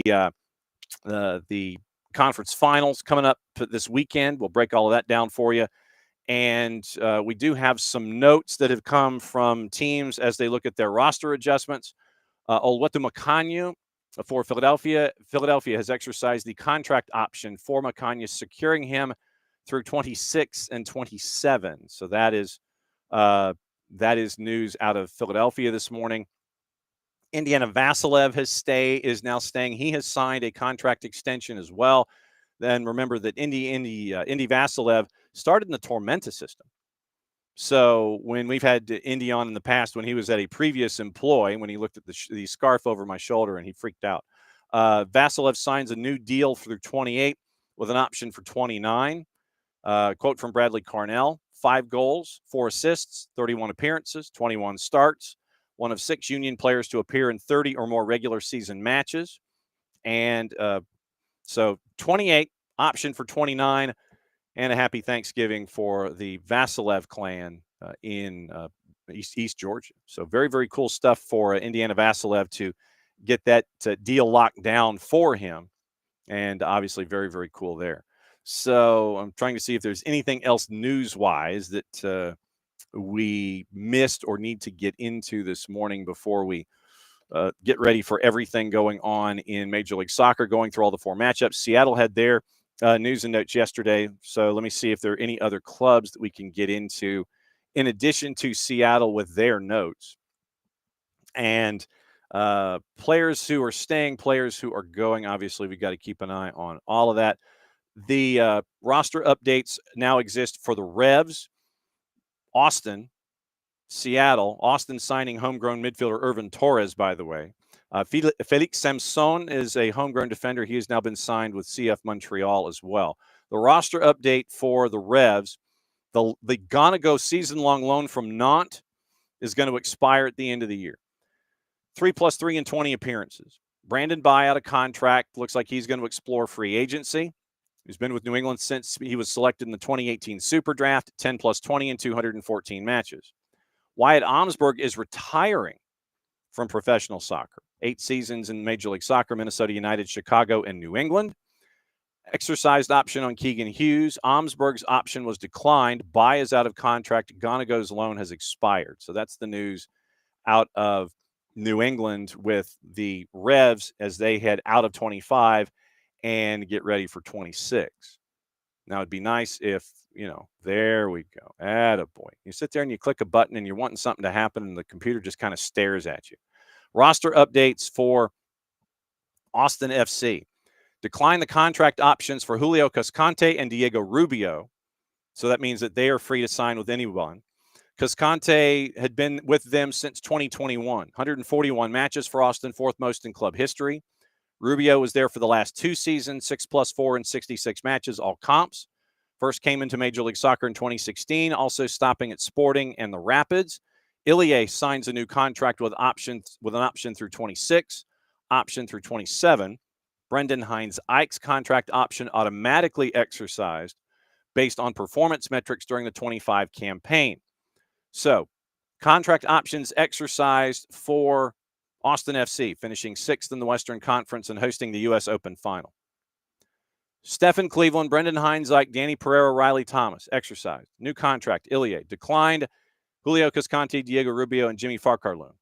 So that's the base of what happened in Austin. And then they also signed the homegrown player to a contract. So I don't know off the top of my head if that means that obviously you're probably chasing after a roster spot if you're Irvin Torres, but will you be a first teamer or will you be with Los Verdos? That is the big question. Homegrown midfielder under contract through 28, options for 29 and 30. For Los Verdos, 8+5 in 53 appearances. MLS Next All-Star appearance in 2023. 18-year-old had his debut in October of 24 against the Rapids. First Austin FC Academy player to represent the club at first team, second team, and academy level. Quote from Rodolfo Borrell, the sporting director, talented young player who's progressed well at each step of our pathway. Wish to congratulate him on becoming the latest Austin FC Academy product to sign a contract with the first team. Torres is Austin's third homegrown signing following Owen Wolf and Micah Burton. Quote from Torres, once again, Austin finishing 6th in the West at 47 points under Niko Estevez, eliminated by LAFC in the round 1 best of 3. So that's the notes from Austin as they had brought their roster up to date with the end of the 25 season. Mentioned CF Montreal signing their homegrown defender in Felix Samson. Once again, through 28, options 29 and 30. 18-year-old Canadian Youth International joined Montreal's academy in August of 23 from NYCFC2. And it's the part of the move, the club acquired his homegrown rights from NYCFC. Named 2024 MLS Next All-Star, first call-up to Canada's U18s in August. And Lucas Saputo, managing director of recruitment and sporting methodology, promising center back, who can also play as a right back, build up playability, and his anticipation skills set him apart. Work ethic and ambition point to a promising future as a professional player. Montreal finished 13th, missing out under then interim head coach Marco Donadel.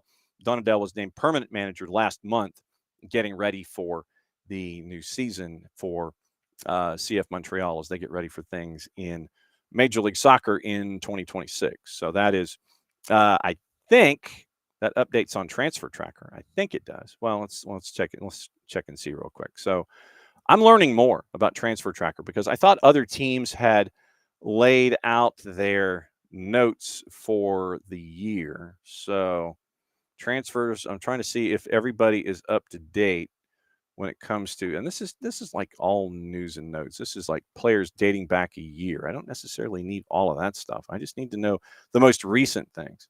And remember, the clubs that are still active, they have until the 10th of December to let you know what their decisions are going to be with those particular individuals. So we'll find out with the clubs that are still up and running, who can wait for a while and what can be done, because you end up with Amal Pellegrino being a great signing for San Diego from San Jose in a trade. That was August 22nd, toward the end of the trade deadline window. And you end up waiving Hamidi Diop at the time. And you had the one that's always going to stick with me with San Diego is the Milan Olaski deal, a mutual loan termination, because I guess they couldn't come up with a number, whatever that number was. And Niko and I have talked about it before. Still don't know why Milan Olaski, that number, whatever it was never agreed to. And apparently it was just like, good enough. Okay, I'm going home. And it turns out that Philly was like, sure, we'll take you. And you see what happened with Philly. So that's the Milan Olaski thing. That one's going to stick with me for a while. It really is, because it's like, how could you not come up with an agreement there? I mean, I don't know. So you look at Milan Olaski and the deal that he signed with Philly. That one we know because it was released to the MLSPA. Milan Olaski signed for a $500,000 base with Philly. Guaranteed comp 552.5, basically. So let's take the 552 as his compensation. Maybe San Diego couldn't afford him. I don't know. But if you look at the salary figures for San Diego FC and just who's in that neighborhood of what Milan Olaski was signed for by Philly. Tomas Angel, 443, 750. This is guaranteed compensation. Corey Baird, who will be in the San Diego FC highlight that we play in a little bit, 744. Manuel Boateng at 331.5. Luca Bombino, who is a bargain right now. You've got him at the rookie min. Heine Bruset, 242.4. Luca De La Torre is at $1,644,000. CJ Dos Santos in net $340,000. Anders Dreyer, his salary $2.4. Right now, that's a bargain. $2.4 million for Anders Dreyer. You've got some players that are under $100,000. Manu Dua, Leo Duru, Duran Ferri, and Anibal Godoy is at $408. Aiden Harangi is rookie min. Marcus Ingevartsen is at $1,740,000. Willie Camado is a veteran contract at $116.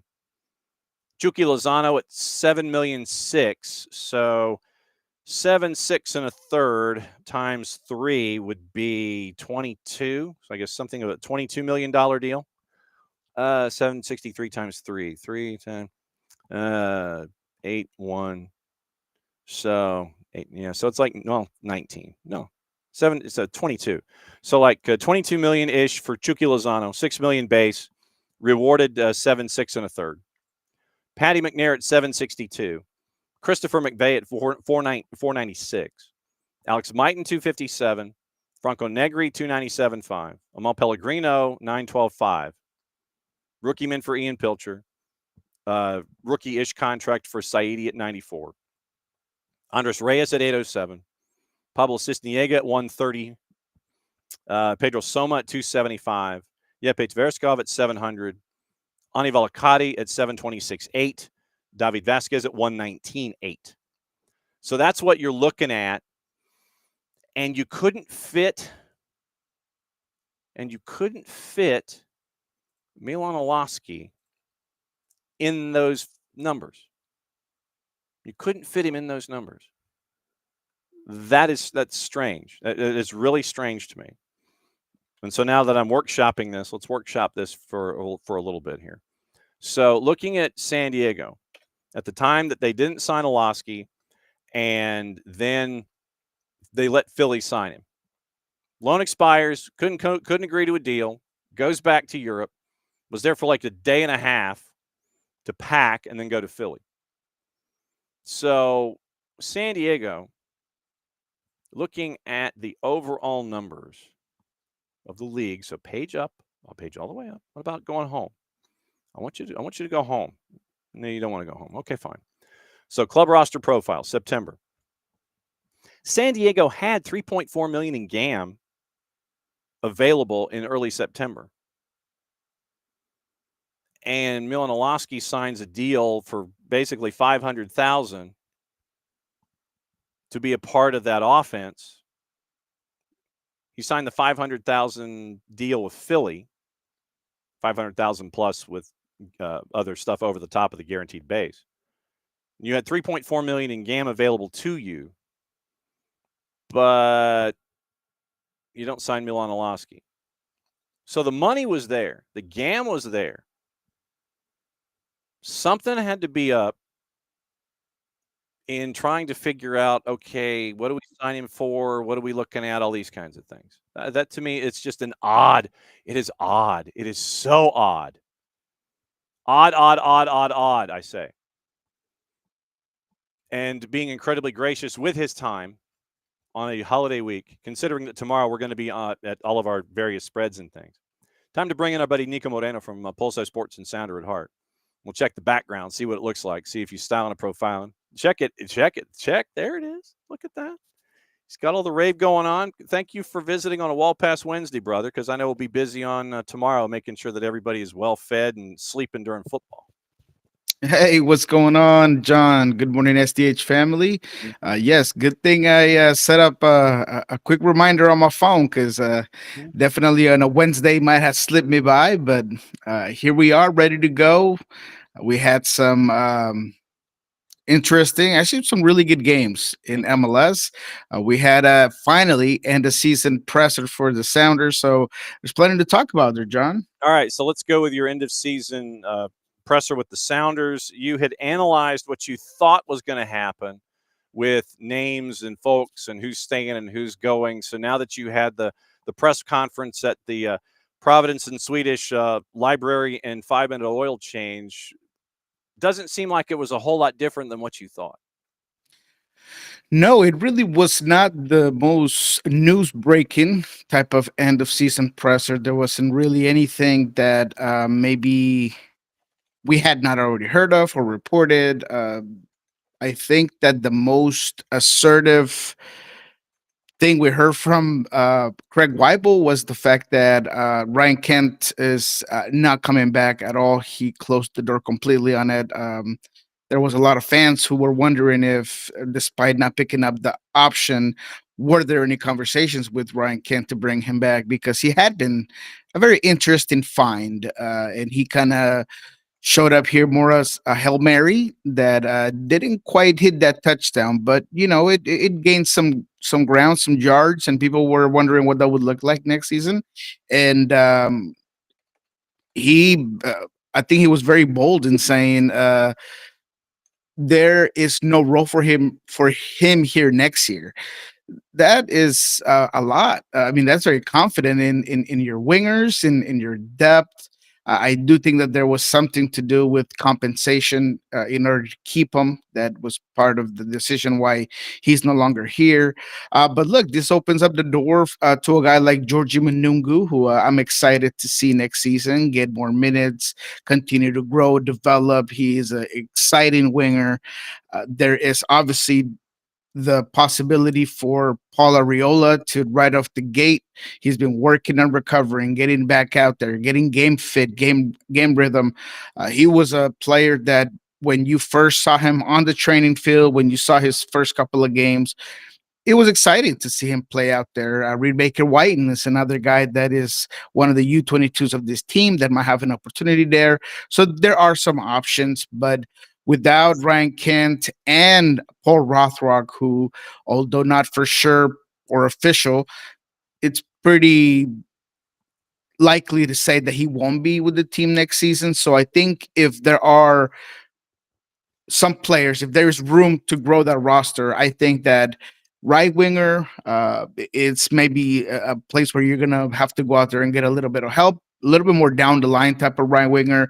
You got Kalani Casariensi, you got Ferreira, that's more of a pocket winger. But yeah, Ryan Kent's departure was probably the most newsworthy thing. He did not like, speaking about Craig Weibel, he did not like me pressing him on the Obed Vargas situation. That was the one moment where he looked like he was trying to eat his vegetables in the dinner table. And I think a lot of it had to do with the difficulty of the negotiations, the severity of it. All I wanted to know is if he was concerned that there was a chance that Obed Vargas would walk away from the Sounders on a free. And I asked, how catastrophic would that be? But he did not want to answer that. He just said, you know what, it's I'd have to acknowledge that it happened and it hasn't. So but he just wasn't having it. I still think that the Obed Vargas situation right now is one of the biggest decisions that you got to make as a club. If he is looking for even a TAM deal beyond the U22 spot that you were hoping to get him under, man, I don't know if you might have to give it to him or you might have to pick up and take one of these early offers early in the year. But yeah, those are some of the things that kind of came out yesterday. You mentioned Ryan Kent and trying to do the math with Kent and with Obed Vargas. I kind of understand where Craig Weibel's coming from here. Ryan Kent, his everything was 959,000. 6 dudes above him made 6 figures. So I understand perhaps him wanting to get the increase in the salary. He's looking for the salary bump in the new deal. And you combine that, though, with Obed Vargas, who is in an option year. And Obed is making just over 100. I think it's like 134, something like that. And then Paul Rothrock, you mentioned, out of contract. It's like, hey, we want you, but we got to figure it out. If you are looking to keep Obed Vargas, I understand possibly jettisoning Ryan Kent because you're going to need that money, even though you had 7 figures worth of GAM. You had like 1.1 in GAM back in September. So trying to play the math of, okay, who do you want to keep? Ryan Kent, who wants a salary increase to get him north of $1 million. Obed Vargas, who's in an option year that you want to keep. And you've got 2 U22 spots available there as well. What side of that do you massage? And then the Rothrock situation. So I kind of see where Weibel's coming from in this. And Ryan Kent not looking at the other 6 guys is like, I want to be paid like those other 6. So I understand the mechanics here. Am I off in trying to figure out, okay, if I can't go here, I want to keep those 2 or one of those 2? Yeah, no, absolutely. And that has to be part of the math. Again, the U22 spot has been controversial here in the Pacific Northwest because it's been open for so long. And yes, you have to give the Sounders credit in being able to look at their academy and their own product and bring in U22s to fill those. But at the same time, you also understand the fans wondering, hey, man, when am I going to get my Silvetti here with the Sounders? Or, how is that going to work out? And so there's some fine math to be had. Absolutely. And I think that if me looking at the situation, if I want to move those funds from Paul Rothrock and Ryan Kent per se, it would be to try to compensate a guy like Obed in order to keep him for a longer time, in order to give myself the most room to get him and the club the best offer to move him on. Ryan Kent, as you mentioned, it wasn't just the salary, but it was what you saw that the salary got you for that very small window of time between the injuries and everything. You weren't able to necessarily see what it could have been. And I do also believe that there is that depth at that left winger position that allows the team to say, thank you very much. They probably said something along the lines, look, we love to have you back for 500,000-600,000. And Ryan Kent said, absolutely not. I'm already taking a cut as it is. I'm outie like a belly button. So that is the situation right now with the Sounders, where all in all, John and SDH family, the conclusion, if you had to put it all together, or the narrative, the lesson learned after the press conference is that there's not going to be a lot of movement for the Sounders. And this is something that I've been saying for a while, it, and some of the fans that follow us on SDH do. But if there was any need to really hear it from the front office and from the club, if you see that presser, everything that they're talking about is, we're happy with what we have. Our roster is almost there. Craig Weibel kind of puffed off his chest a little bit about not going to get a U22 and instead bringing in a guy like Osasa de Rosario and developing him. And I know that's been controversial for some fans. But hey, look, you got to give, again, this club the benefit of the doubt, because you had a guy like Kalana Kosariense come in and be a real contributor, be a key factor last season. You got a guy like Osasa coming in and scoring some important goals. Clearly, the Paul Rothrock situation had worked out for you. Danny Leyva is a guy that increased his minutes, increased the amount of time he had on the field. So, if anything, this organization has shown you that they understand exactly what they have within their own rankings and how it can be effective on the field. All right, let's take a peek at the playoffs and the weekend that was, and we'll get into the weekend that will be. And we'll start with the late game, the last one.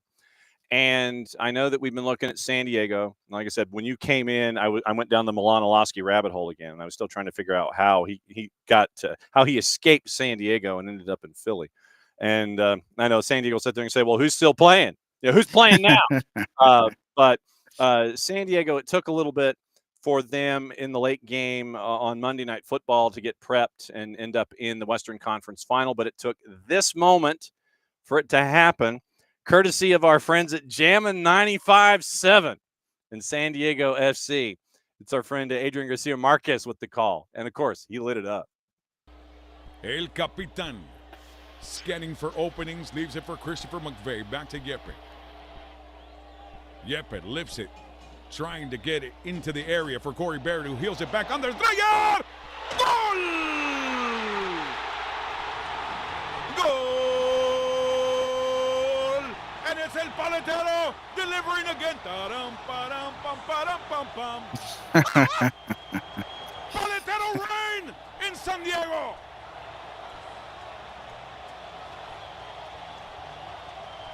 He cracked it. G-O-L-A-Z-O. Goal. Golazo.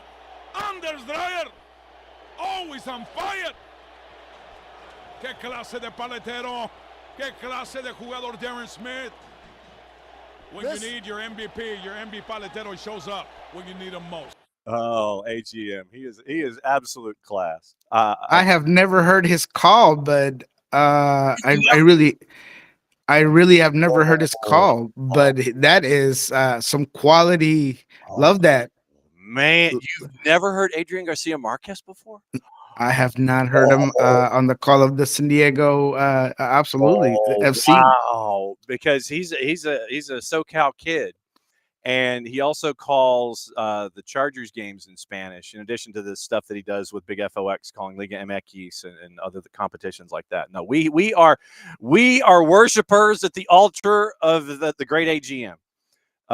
There's a reason that we call the stadium the Murph Dragon down in San Diego. That is straight from his glossary, because it used to be Jack. Wow. It used to be Jack Murphy Stadium, and it's Snapdragon now. And so he merged the two together, the old and the new. It's the Murph.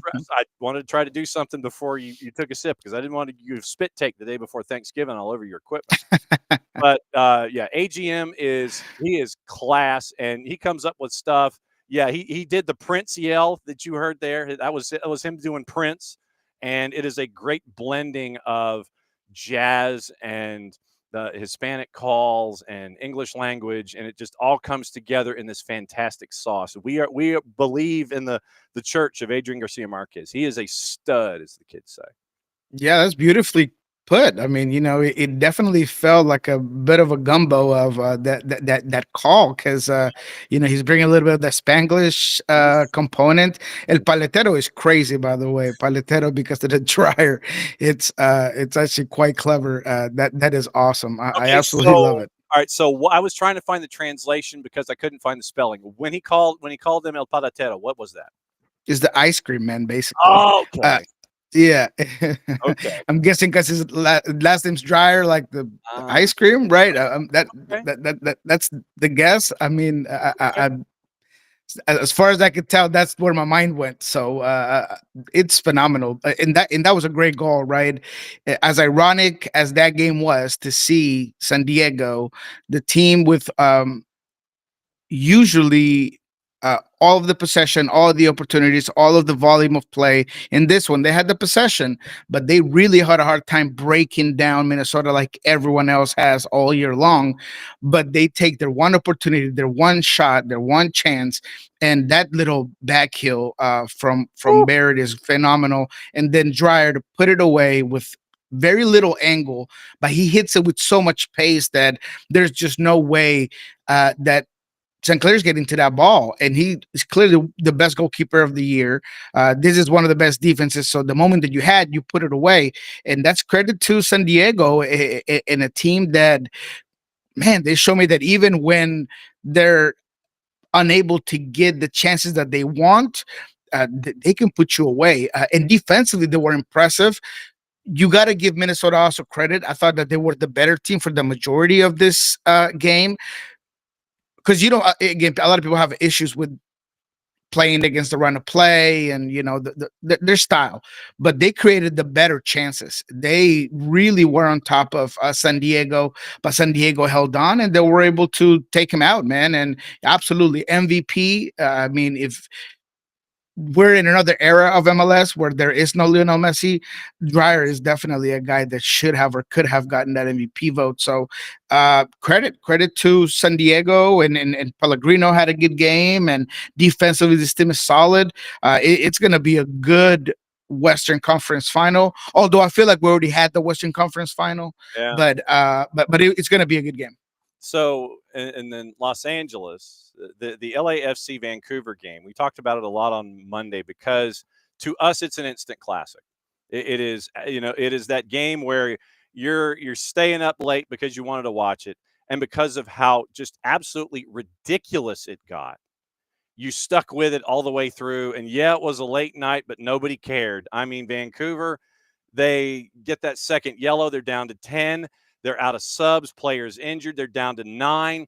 They are trying to figure out what they can stop the leaks in the dam with. It's like, okay, anybody got a spare finger? It's like Twister, red foot, right, and all this kind of stuff. And everything through the goal mouth. You had 2 posts and a crossbar in one sequence with Takaoka and Bouanga hitting it twice.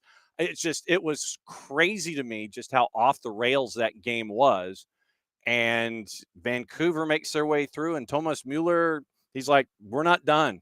And he has instantly assimilated himself into that Vancouver group thing. He's in a place where he can be a guy, not the guy, but a guy as part of a group. And I really dig that. Yeah, absolutely, man. You know what? This game was a great representation of what each team has done all season. I have to give a lot of credit to Jasper Sorensen for, look, from the very beginning, from minute 1, taking no chances. Even if you didn't know how ready he was going to be for this game, you start with him, Blackman as well, right? He's coming off an injury. You don't know, but you start him. Where he played Laborda at, and how influential he was throughout the game. Everything about the way he put this team together and the red hot start should have been no surprise to anyone. What surprised me was LAFC's response to just getting hit twice in the face and being knocked down and getting back up. Look, that equalizer by Son was as good as it gets. I mean, right moment, right time, difficult shot because of the distance that you're from the goal. In order to put that much pace and put it where he put it, oh man, I mean, it was a thing of beauty. I was watching it with my dad, and we kept replaying it over and over and over again because it was just such a difficult shot. Overtime was great. The contrast of different styles of plays. I mean, this was the Western Conference final. With all due respect to San Diego, of course, they've had a great season, but this had the stardom, this had the suspense, this had the emotion, the electricity, the venue. And look, we can sit here, and I really do think that it's just saltiness from Lloris to talk about the field and all of these things. I get it, but let's not take away from what it was, which was an instant classic, as you said, and that includes BC plays and the atmosphere that was there. San Diego's a favorite right now in the juice boxes at a plus 129. Vancouver is a plus 183. 90-minute draw is a plus 252 in the composite. What do you think? Give me Vancouver, baby. Give me Vancouver. I had them as the champs from the very beginning of these playoffs. I've absolutely loved this team overall. And the reason why I picked them is because progressively, I felt like they could manage the start of this playoffs and then start to get guys back. And the fact that I said it last week, John, I told you this team is going to depend on how healthy they are. But at the same time, they already had this baseline where, look, we're going to be able to get places. And now that they get White back, eventually they'll get Gold back, Blackman's back. I mean, this team is going to be rolling in all cylinders by the time they play San Diego. And I do think that they're going to win it. They'll win it in 90. I'm almost sure they're going to win it in 90, and then they'll move on to the final, and we'll see what happens on the other side. Okay, so then there is the other side. Messi and friends of minus 200 taking on NYC, who's a plus 428. They didn't have Pereira. They didn't have their big guns, but you had Maxi Morales and Maxi, who I think turned 704 the other day. I mean, it's like he still just comes in these big situations and he pops in, and it's just like, all right, Maxi turns into Maxi. NYC got the goal that they needed, and they got out of town. They put up with Philly, and Philly doing Philly things, but they are a plus 428 going to the Erector set to take on Messi and friends. Yeah, that's a very reasonable line. I mean, to be quite frank, you got to give New York credit.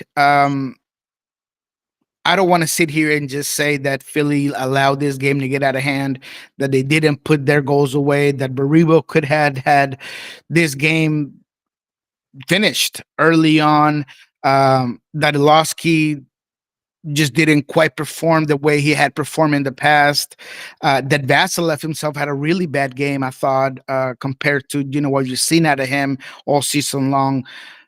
But I want to just stay with how this New York team played and the way that Jansen set this team up, because he realizes that he has lost his best player, and he plays Niko Fernandez in this sort of like, I don't want to call it a false nine. I'm not really sure what to call it necessarily, but the way that he played with this team just worked. They were compact defensively. They give up some opportunities, but nothing that Matt Freese couldn't handle. And then on the attack, they were able to put some pressure on this Philadelphia team. Niko has been outstanding. I mean, all season long. But I continue to say that what makes this team tick is the character, the discipline, the energy, the understanding of what everyone does on that field. And they took it to a team like Philadelphia that reigns in the same principles. That's what they do, right? And there were some red flags about Philadelphia going into this playoffs, regardless of them being the Shield winners and everything. It showed in this one. When it came down to the potatoes were boiling, it just felt like New York City just had been tested more, and they've been able to get out of more situations than Philadelphia. And that's what gets them the goal.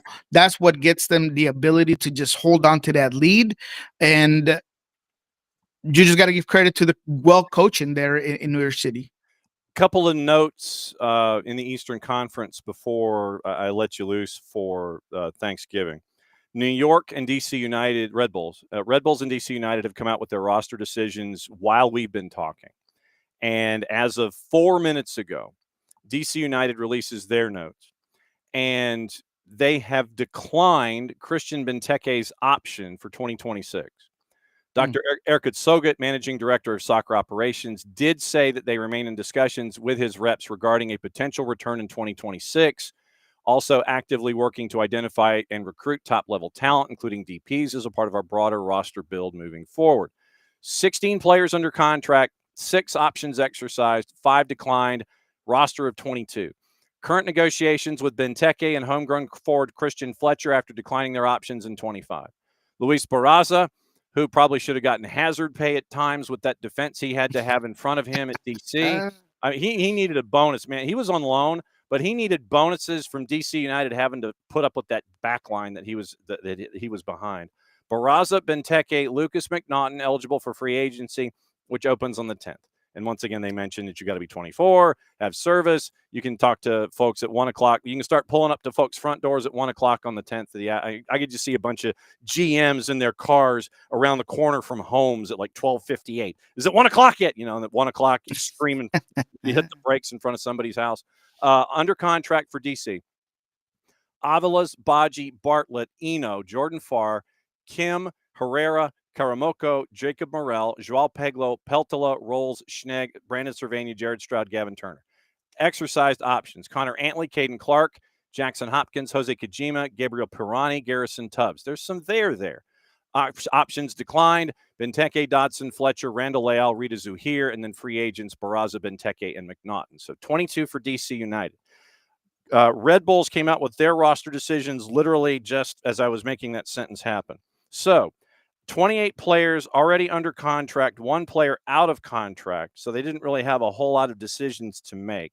Club declined the option on Kyle Duncan and Curtis Ofori, exercised the options on Peter Stroud and Sean Nealis.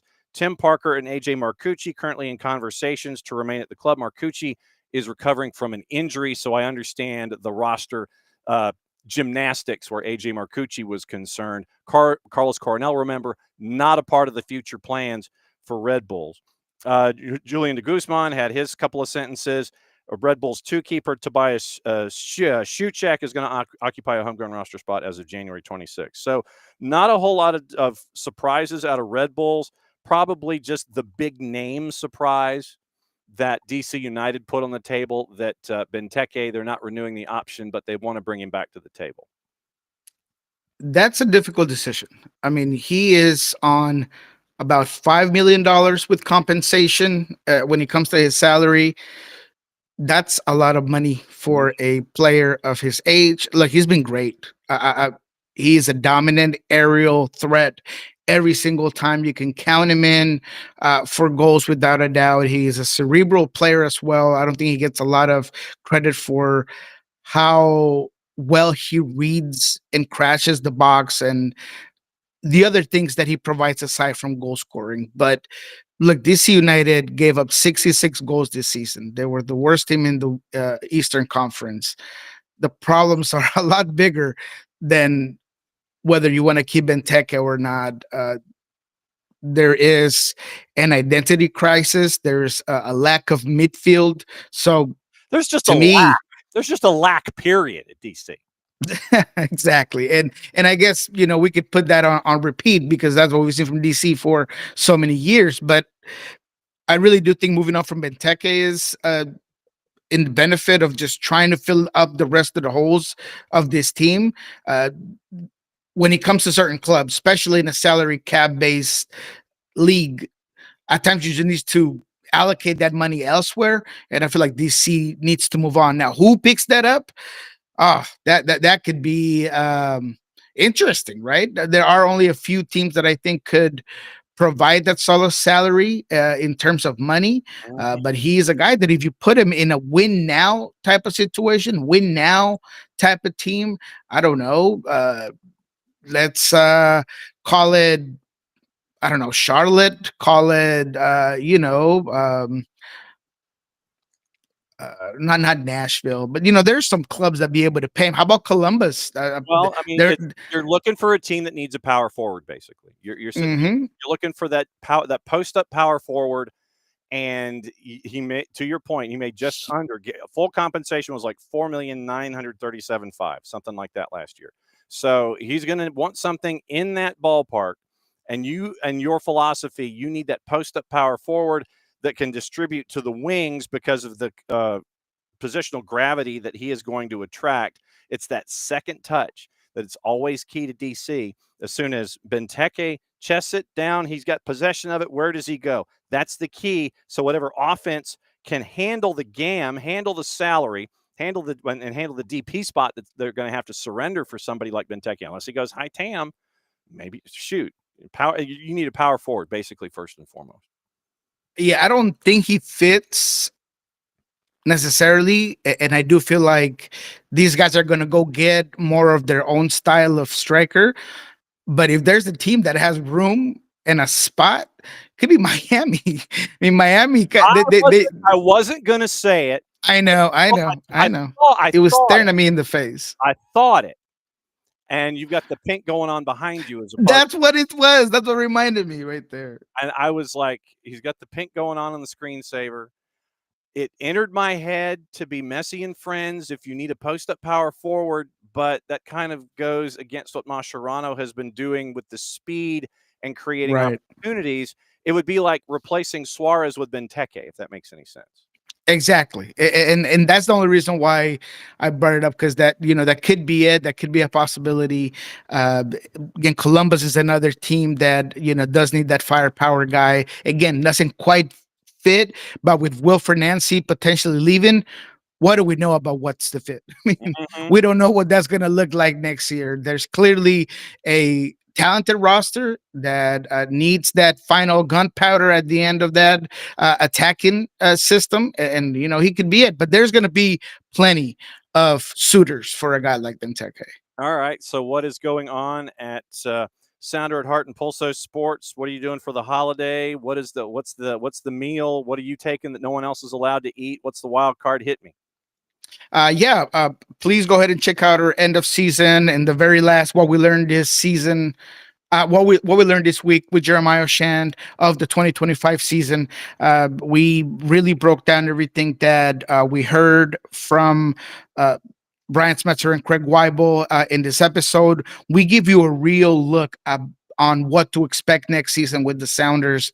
I've heard a lot of, hyperbolic takes, and there's MLS influences out there that they don't really have the insight. They kind of go more off of vibes, and they were talking about how pivotal the next season for the Sounders is, and the reality is that there's no indicators that next season is going to be pivotal at all for the Sounders. You could even say that maybe it might be difficult to get the Sounders motivated the way you did this year, because you had Club World Cup, you had all of these achievements, right?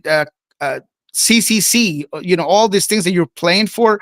Next season, you don't have a lot of that. A lot of the excitement is going to be just on the World Cup, and that has nothing to do with Sounders necessarily. So next season is going to be very low on news, very low on moves. You're going to take it on. The pivotal season will come 2027, which I asked about, but nobody wanted to talk about it. Craig Weibel was like, that's a year from now. We don't want to talk about that. But the calendar changed, potentially new ownership within the Sounders, a new way of doing business perhaps for this team. 2027 will be the pivotal season. So check that out. It's a really good episode. Really recommend it. On Monday, we'll come in back with Ari Lillenwall in kickoff. So those are the things that we have going on. Pulso Sports, of course, you'll find a press conference. You'll find a couple of other things that we're going to be doing for the end of season shows. And when it comes to Thanksgiving, have the whole family coming over. We got 2 different turkeys. My sister-in-law is making a turkey and salsa, which is a new recipe that she is putting together. My dad always does it very traditional style turkey. So we got a lot going on. I'm making a holiday Moscow Mule for the drink of choice. So yeah, man, it's gonna be a good time here at the Moreno family household. That turkey and salsa, that sounds, the boss would be all over that. She's into the spicier stuff. Yes. And yeah, so yeah, the boss would absolutely be all over that. So if that recipe is available, go ahead and email it to me, because I'm going to give it to her, and then she'll sit there and go, ooh, she'll go and get it, whatever. Oh yeah, I gotcha. All right. I love you very much, my friend. Be safe. Have a great holiday. We'll catch up with you again next week, back to normal times, and we will know who's going to be in the last games of the year. So we'll figure it out. Oh, actually, can I have you next Wednesday again at 10:30, week from today? Yes, next Wednesday. Perfect. I'll make sure to put it on my phone, because if not, I'll absolutely forget. Right. So yes, absolutely. I'm in on Wednesday for sure. Good deal, because Thursday next week, we're looking to try and get as many of our friends from Apple TV Plus to come in and crash and just look into the MLS High Senior Yearbook and give, most likely to succeed, all the awards and what they think for the season MLS Cup. So that's going to be next Thursday. Nice. In a perfect world. And so I want you to anchor and be back here a week from today at 10:30. And then you'll be back in 2 weeks on your normal slot, and you'll see how tired I am after the high school football championship. So that's it for the next couple of weeks. Love you, my friend. We'll see you soon. Appreciate you, man. Have a good one. All right, there goes Niko Moreno from Pulso Sports and Sounder at Heart. And it's always good to catch up with our friend Niko and find out what's going on with turkey and salsa. And that sounds amazing. That absolutely sounds amazing. That's the kind of stuff that we're hunting into. And the holiday Moscow Mule. I don't drink anymore, but that, just by the sound of it, sounds amazing. I'm sure the boss would like that too. So I'll ask Niko for those recipes and how things are different with all of his stuff. Busy show today. Thanks again, once again, to Niko Moreno. Thanks to Alex Pama, the head coach at Life U, breaking everything down as they get ready for their run in the NAIA as they head to Orange Beach at the beginning of next week. Once again, no show tomorrow, and we'll break everything down for you on Friday. Life U will catch up with Coach McGonigal on the women's side, batting leadoff. We're going to hopefully catch up with our friends. We'll see if we are friends from Major League Soccer, see who gets to join us on Friday, and then we'll find out what's on Nino Torres' mind. Obviously, we've got to get into championships and things and everything going on in South America. See if he has any updates on the story that he broke out of Peru last time out when he had to crash the show, and let us know what's going on there. Keep an eye out for roster decisions in Major League Soccer. Keep an eye out for all the other news that's going on as you work forward. Once again, teams that get eliminated, they have, I think, 72 hours to go ahead and name who they're thinking and what they're thinking for the subsequent years. And so we'll have all of that news as we continue along. So we'll be back with you Friday live. Thursday, we'll have some segments on tape, so set your notifications, and some of the great stuff that we've had all week long is getting chopped up into pieces, as it always is, and you'll have that for you on later today and on Thursday, and get you ready for live on Friday. Happy Thanksgiving from all of us at SDH to all of you. We could not do this without you, and we have not been able to do this without you. So as we celebrate our 8th Thanksgiving with you, thanks for coming by, and we are absolutely thankful and grateful for you and everything that is going on in your universe as well. So have a great holiday. Enjoy your meals. Avoid traffic. Be safe. We'll be back here on Friday morning, 9:05 Eastern, getting you ready for the weekend and conference finals, and we'll find out who makes it to MLS Cup after this weekend. So mucha plati, y'all. Play it safe. And since it is the end of the show, that means I get to do this. Play it safe, everybody. Mucha platial. We will catch up with you again on Friday live. But always set your notifications. We'll be right here before you know it.